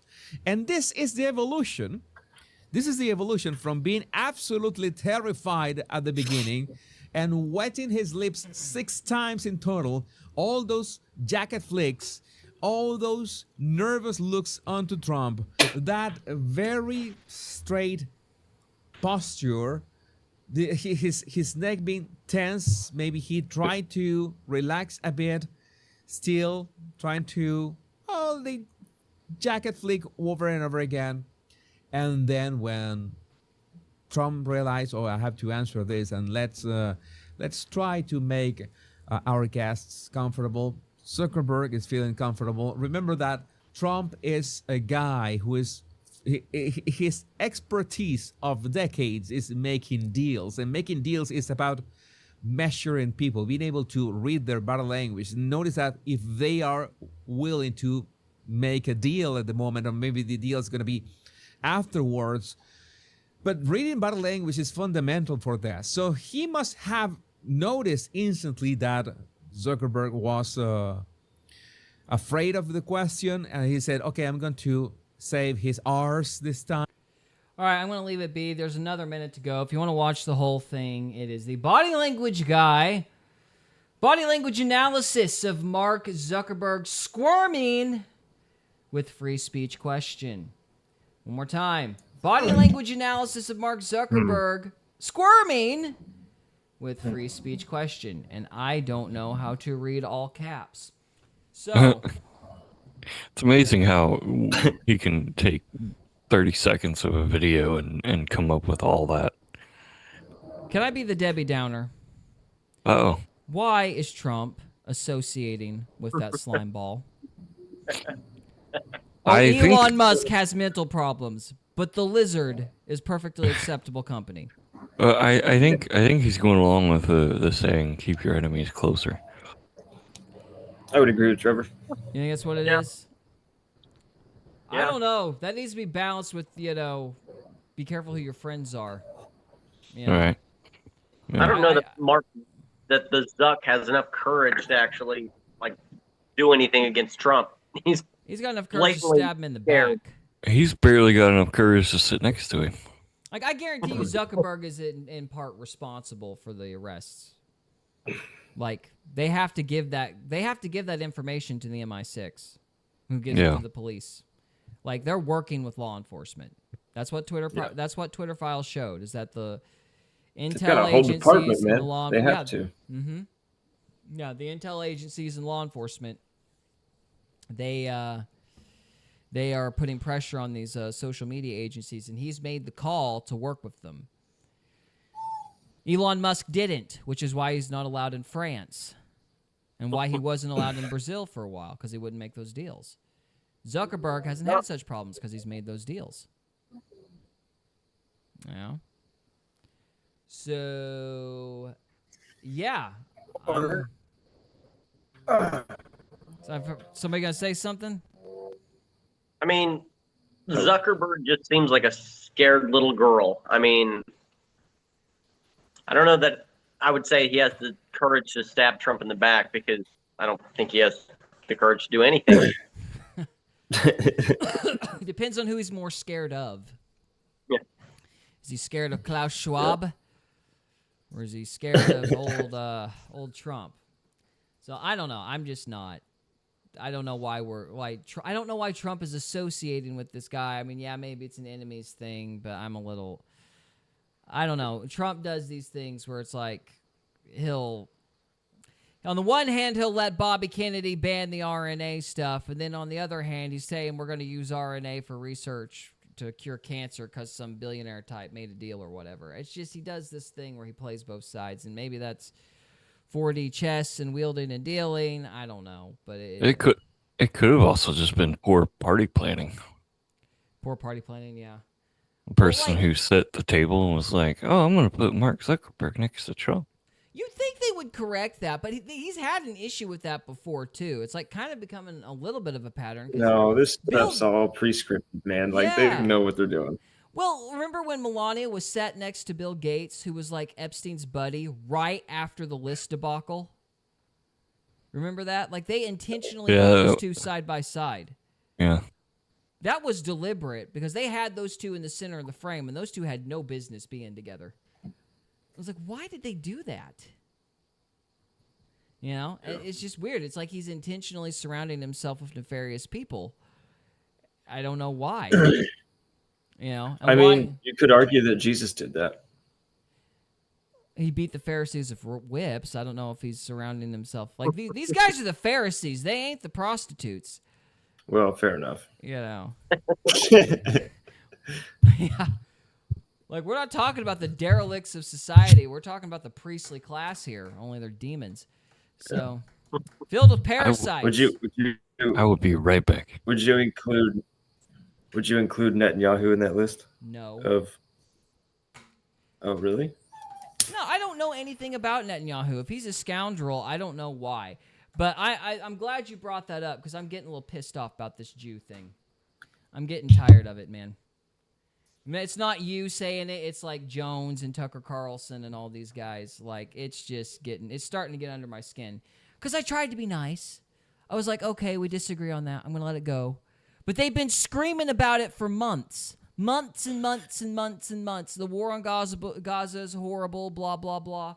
I can't believe it. We need peace. We need peace. And then Trump pulls off some random deal where it's like he gets that peace and then from either one of them. It just infuriates me. Like, and the idea that Netanyahu controls the freaking government. Like, half the government hates him. And it's all the power players that hate him. Soros isn't a fan of Netanyahu. Like, he might be buddies with Dick Cheney, I guess, maybe. I don't know. But it's not like he's, in bed with these globalist types. So it doesn't make any sense. Like, I don't know why. I mean, isn't he kind of in command of the war on Gaza? Yeah, he's in charge of the war on Gaza. But that doesn't necessarily mean it's part of a, globalist plot.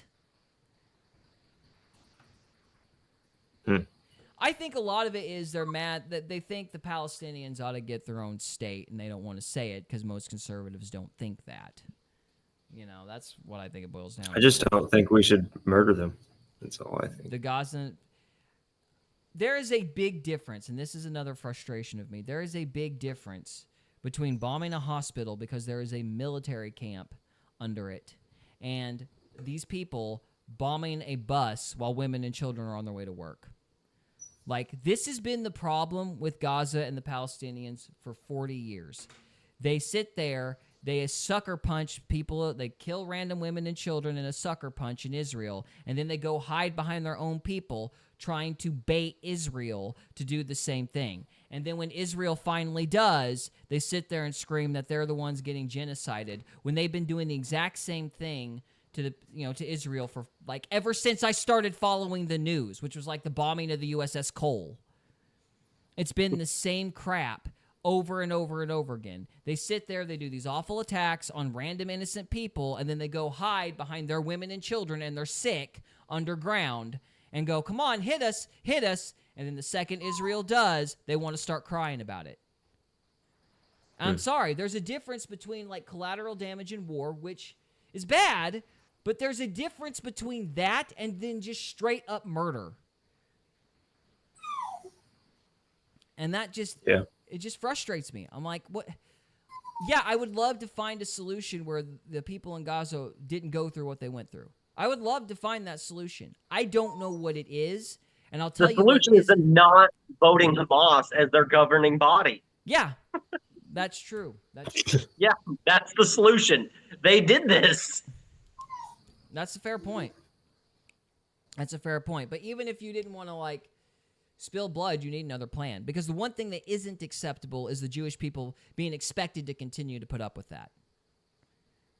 It's not right to just expect women and children to die so you don't feel like there's a war going on across the pond. And I feel like some people, they're not so much interested in, making sure 20,000 people... they would rather have 100,000 people die over 10 years than 20,000 people die over a year. Because they don't mind the casualties so long as it's slow and there's this illusion of peace. What they don't like is there being all this mass war and trauma, and they get manipulated when it happens all at once. But the fact of the matter is the Palestinians have killed way more Jews over the years, even when you factor in this war. It's just happened over a longer period of time, so people haven't paid attention to it. And it has to end at some point. Mm-hmm. And I mean, it sucks. Word. I hate it. Yeah, thank you. I'm sorry. It's just I've been listening to Jones and Tucker Carlson whenever I'm able to listen to the news, which thankfully is not been much over the last 2 weeks. But it's just been this growing sense of rage because they complained and complained and complained, and then finally Trump ends the war, and it's just. And I thought Chase Geiser, the new co-host at InfoWars, I thought he was gonna cry whenever Trump came up with that solution. It was the most horrible thing in the world that the Jews actually got a semi-favorable deal in that thing. It was just horrible. They were really hoping that people would finally turn against the vile Jews or something. It just irritates me. Yeah. But the whole Jewish hate thing irritates me too, because I had a when I was producing for the radio show, the host for that show. He was very much into that whole Jewish conspiracy thing, And I would always ask him. I asked him this several times, I should say, and I was like, why does it have to be Jewish bankers? Because he believed Jews ruled the world, And I was like, why does it have to be Jewish bankers? Like, I'm sure some of them are Jewish. Maybe even most of them are Jewish. They're not all Jewish. So why is it so important to make sure there's a Jewish qualifier there? And after I asked this a million times, he was like, well, I met these Jews in New York, and they were just some of the most arrogant people I ever met, and blah, blah, blah. And he goes off about this group of Jews he'd met in New York. And I'm like, that's what it is. You had a bad experience with the group, and you're generalizing all of them for that one experience. And honestly, that's what racism is fundamentally. You have a bad experience with one group, and you extrapolate or generalize or project your own experience onto an entire population of people. Yeah. Because nobody actually gives a crap about skin color or any of the superficial nonsense. It's usually something more emotional or social or economic. That's usually what's motivating the contempt. So. One experience, and it defines the rest of your life's perspective on that one thing. Yeah. Well, you can tell because they slipped in their methodology. Like Alex Jones and Tucker Carlson are brilliant 99.9% of the time. But just like, at least my impression of for example, the 9/11 was an inside job conspiracy theory. It's like when they talk about the first two towers, it's like you got to read through this fact, like there's like nano military grade thermite in the powder, and air traffic control was doing this, and people were doing this and that, and you've got to wade through all these details with the first two towers. But then when you get to Building 7, it's like, Silverstein, or whatever the guy's name is, Goldberg, Jew! That's it.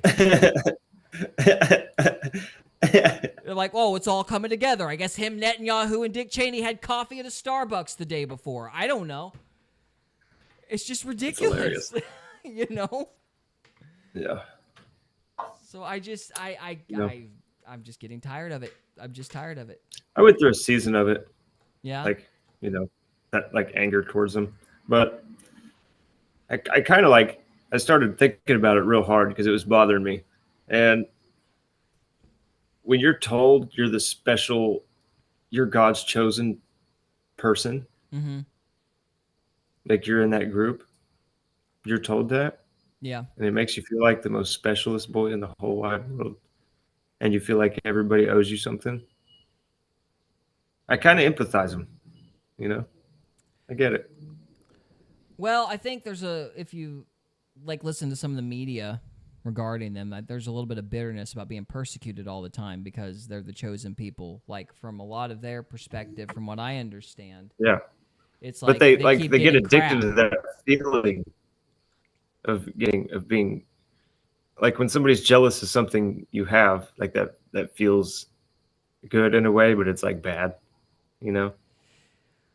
Yeah, I just think that they're a little upset because, a lot of them have get lost addicted to loved that ones and feeling. everything else.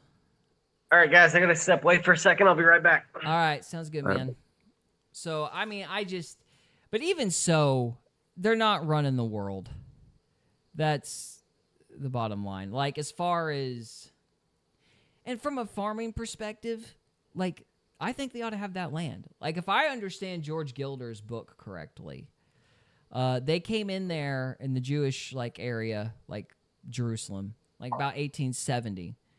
And like what we were talking about with the parasites and the way the land is and everything like that earlier, they planted trees because trees, help keep the topsoil. They irrigated using the Sea of Galilee. They reversed the desertification that was going on in that land and made it habitable. And then they established trade. Or they did both at the same time. And as a result of that initial generation of Jewish people's efforts, the Arab population, which had a life expectancy of 30 at the time, goes back to a normal life expectancy because now they're no longer killing each other for resources. Because if I've got my facts correct, they were migrating. They were nomadic before then. Mm-hmm. But once the Jewish people, which is an agrarian society, because that's what happened. That's what happens with the Boers. You have an agrarian society, fix up land, and then the pagan tribes, They sit there, they look at the work that the other guys have done, and they went, I want that. And that's when you get the Palestinian government, because before I think it was just nomadic. And I have to double check all that, but if I remember The Israel Test is the book's name, from George Gilder. But, from my perspective, I'm like, they're the ones that did the work to build the land up, so they should get to keep it. Religious stuff, which is the most important to me, admittedly, but, if faith is too much for somebody, then think about it like an agrarian standpoint. They did the work to build the land up and stabilize the region. They should get to keep the land. Because those people, the Palestinians, they don't know what they did to actually get that land going in the first place. And if you just give them that land, they'll tear it up because they don't. You can't expect a country that has been fed off the government teat, only in this case it's the UN's teat, for 40 years, to know how to run a country. Like, you can't expect them to know how to stabilize a region if they've just been living off the government dime for a generation. Yeah. So I don't think a two-state solution is in any way, shape, or form, feasible. Fair enough. So that's my outlook. Just build a big wall. They did. They tunneled under. They did? Yeah. Oh. They did, and they tunneled under it. It's ridiculous. So, I mean, I just think as far as the chosen people thing that you're referring to, I think that that's one of those. It's going to depend on individuals. People are going to make different meanings of that. That's what people go through at an individual level, I think. Yeah. And I think theologically, people need to understand the concept of sanctification. To be set apart doesn't mean better. It means you've got a specific job, and that the Jewish people have specific jobs they're supposed to do. That's what it's meant. That's what it means to be chosen, from a theological standpoint. And so that doesn't necessarily mean you're better than another people group. It just means you have a task, like the chosen one in a fiction story, if you will. So yeah. I think that's what it means biblically. So, I don't know, Greg, you've got some theological background. What do you think? About what in particular? I just got back. About what it means to be a what does it mean for the Israeli people to be the chosen people? What is that? From, I guess from a modern application standpoint, or, I don't know, what do you think it means? Because I know what it means, from a covenant standpoint, it means, they're people under the Abrahamic covenant, but from does that make them better, or does that make them sanctified? How would you frame what it means to be chosen? I mean, you're coming from this from a dispensationalist standpoint, which I get. That's a lot of what we grew up in, but do you know what dispensationalism means? I'm sorry to interrupt you, but I've been studying covenants and dispensationalism. I still have no idea what either term means. I've been looking at it and looking at it. I still don't get it. It seems like so the basic argument,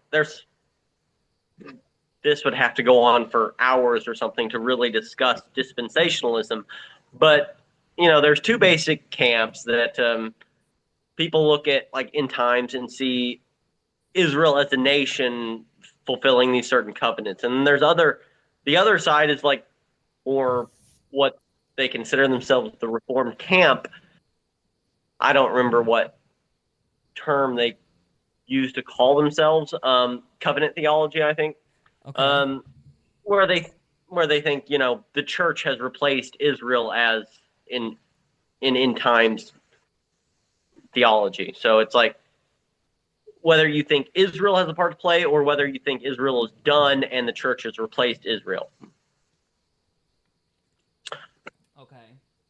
So anybody that follows the biblical stuff is part of the church.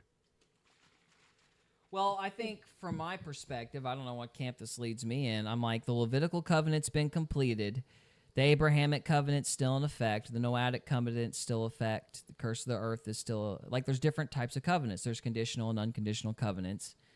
We're under the Jeremiah 31 covenant, but it's kind of unclear how much of that applies to the church and how much of that applies to Israel, because there's certain things that are clearly applicable to Israel specifically, but at the same time, Paul mentions that we're grafted into that covenant as the church, as Gentiles.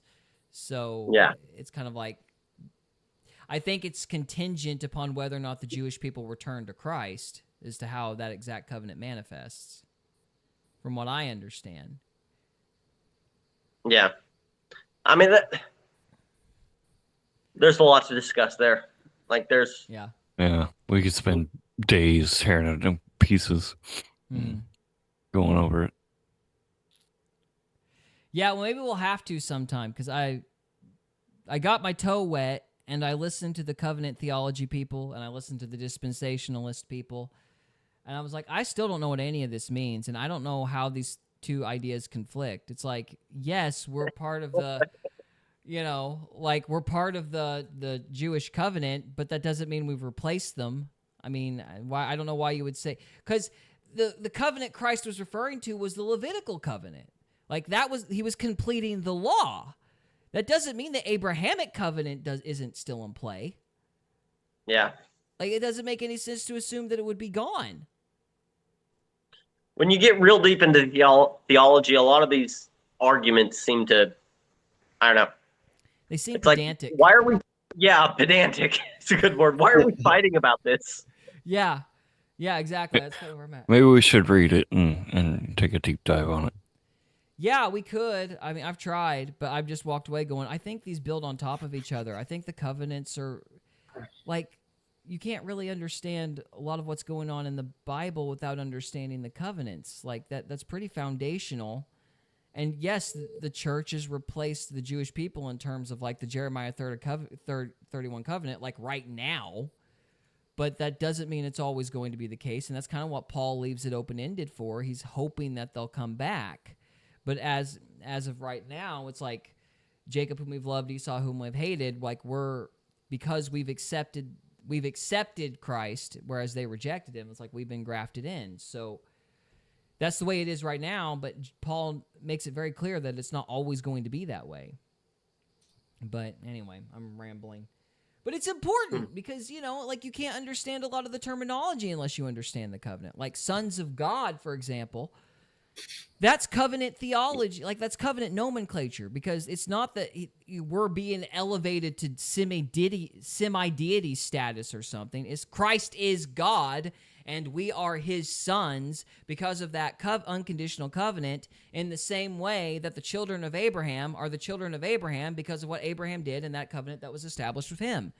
So it's like, to understand the analogies that are used, you kind of have to understand the covenants. So I don't think that the covenants just went away after Christ died on the cross.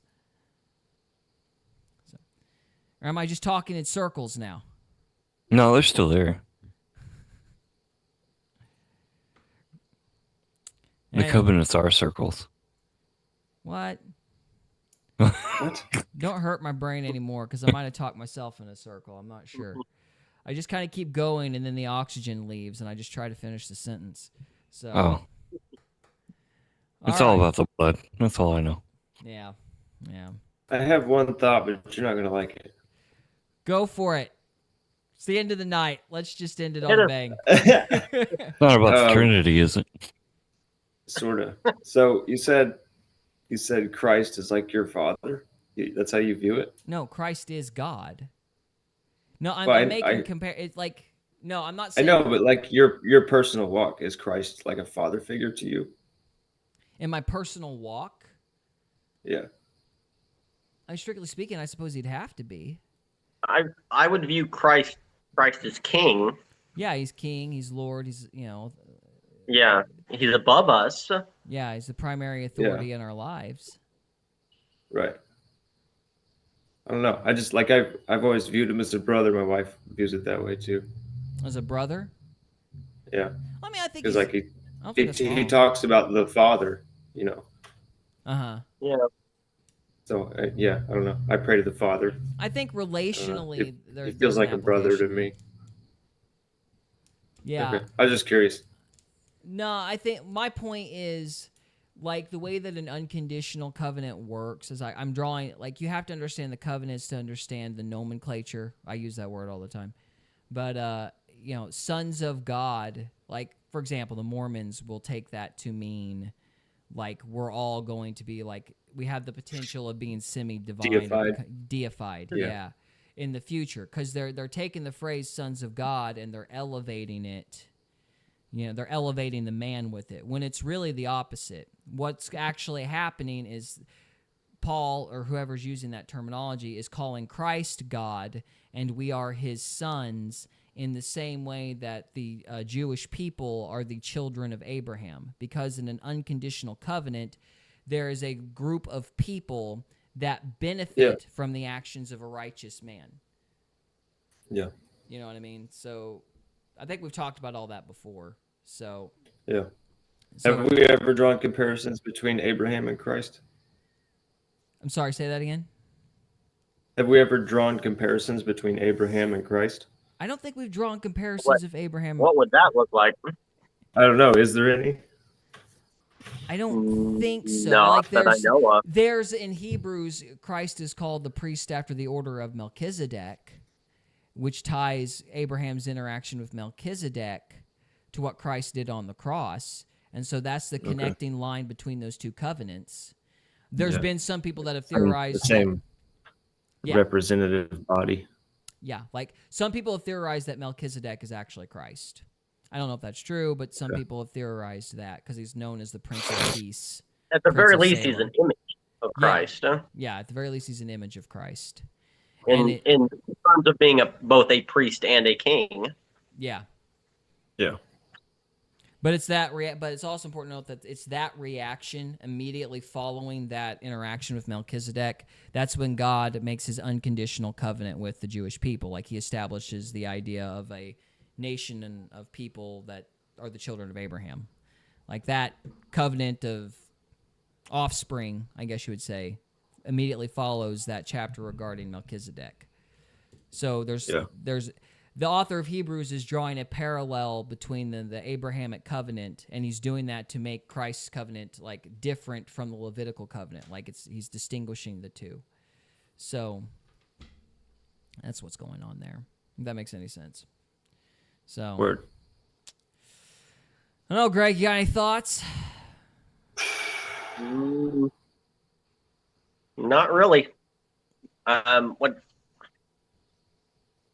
No, I feel like we've covered a lot of ground. Yeah. Where did we start? This started with a Zuckerberg. Yeah, it had nothing to do with anything. We just went on a complete rabbit trail. So Yay. yeah. That's all right, though. That's a good thing. But I think it is time to wrap things up. Does anybody got any final thoughts? Wrap it up. Sir. Cody, no. Trevor, you? Wrap it up. Wrap it up. Greg, you got anything? I mean, not really. This whole tangent was starting on, Israel and, Alex Jones and a lot of people who love to hate on Israel. I mean, I think it's important to note Israel is a nation. They have to protect their own interests.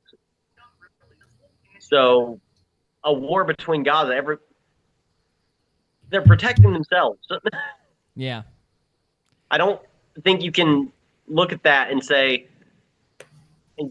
I don't know. There's a lot of people that go to the conclusion that, Israel is this, demonic force that is destroying the world, all the Jewish bankers and stuff. And it's like, well, the nation of Israel is just a nation trying to protect their own interests. Mm-hmm. And I think it's important to look in that way. Yeah. It's also important to note that these Fabian socialists and these creepy globalist types are going to hate a nation like Israel because it is a nation with a national identity. Like, it is a race of people who has a nation unto itself, like the Japanese, They hate any nation like that. So the idea that Netanyahu would be connected to any of that crap is ridiculous because these people hate the nation state definitionally. Like, the idea of an ethno-state is like acid to the globalist. So they're not going to be on the same team. Now, Mossad is on the globalist team, but like I've said, they all come from that OSS tradition. That's why they all kind of hang out in the same circles. So Mossad is not necessarily reflective of even the Israeli government. It's, again, the intelligence agencies are a Praetorian Guard for the entire West, not just the United States.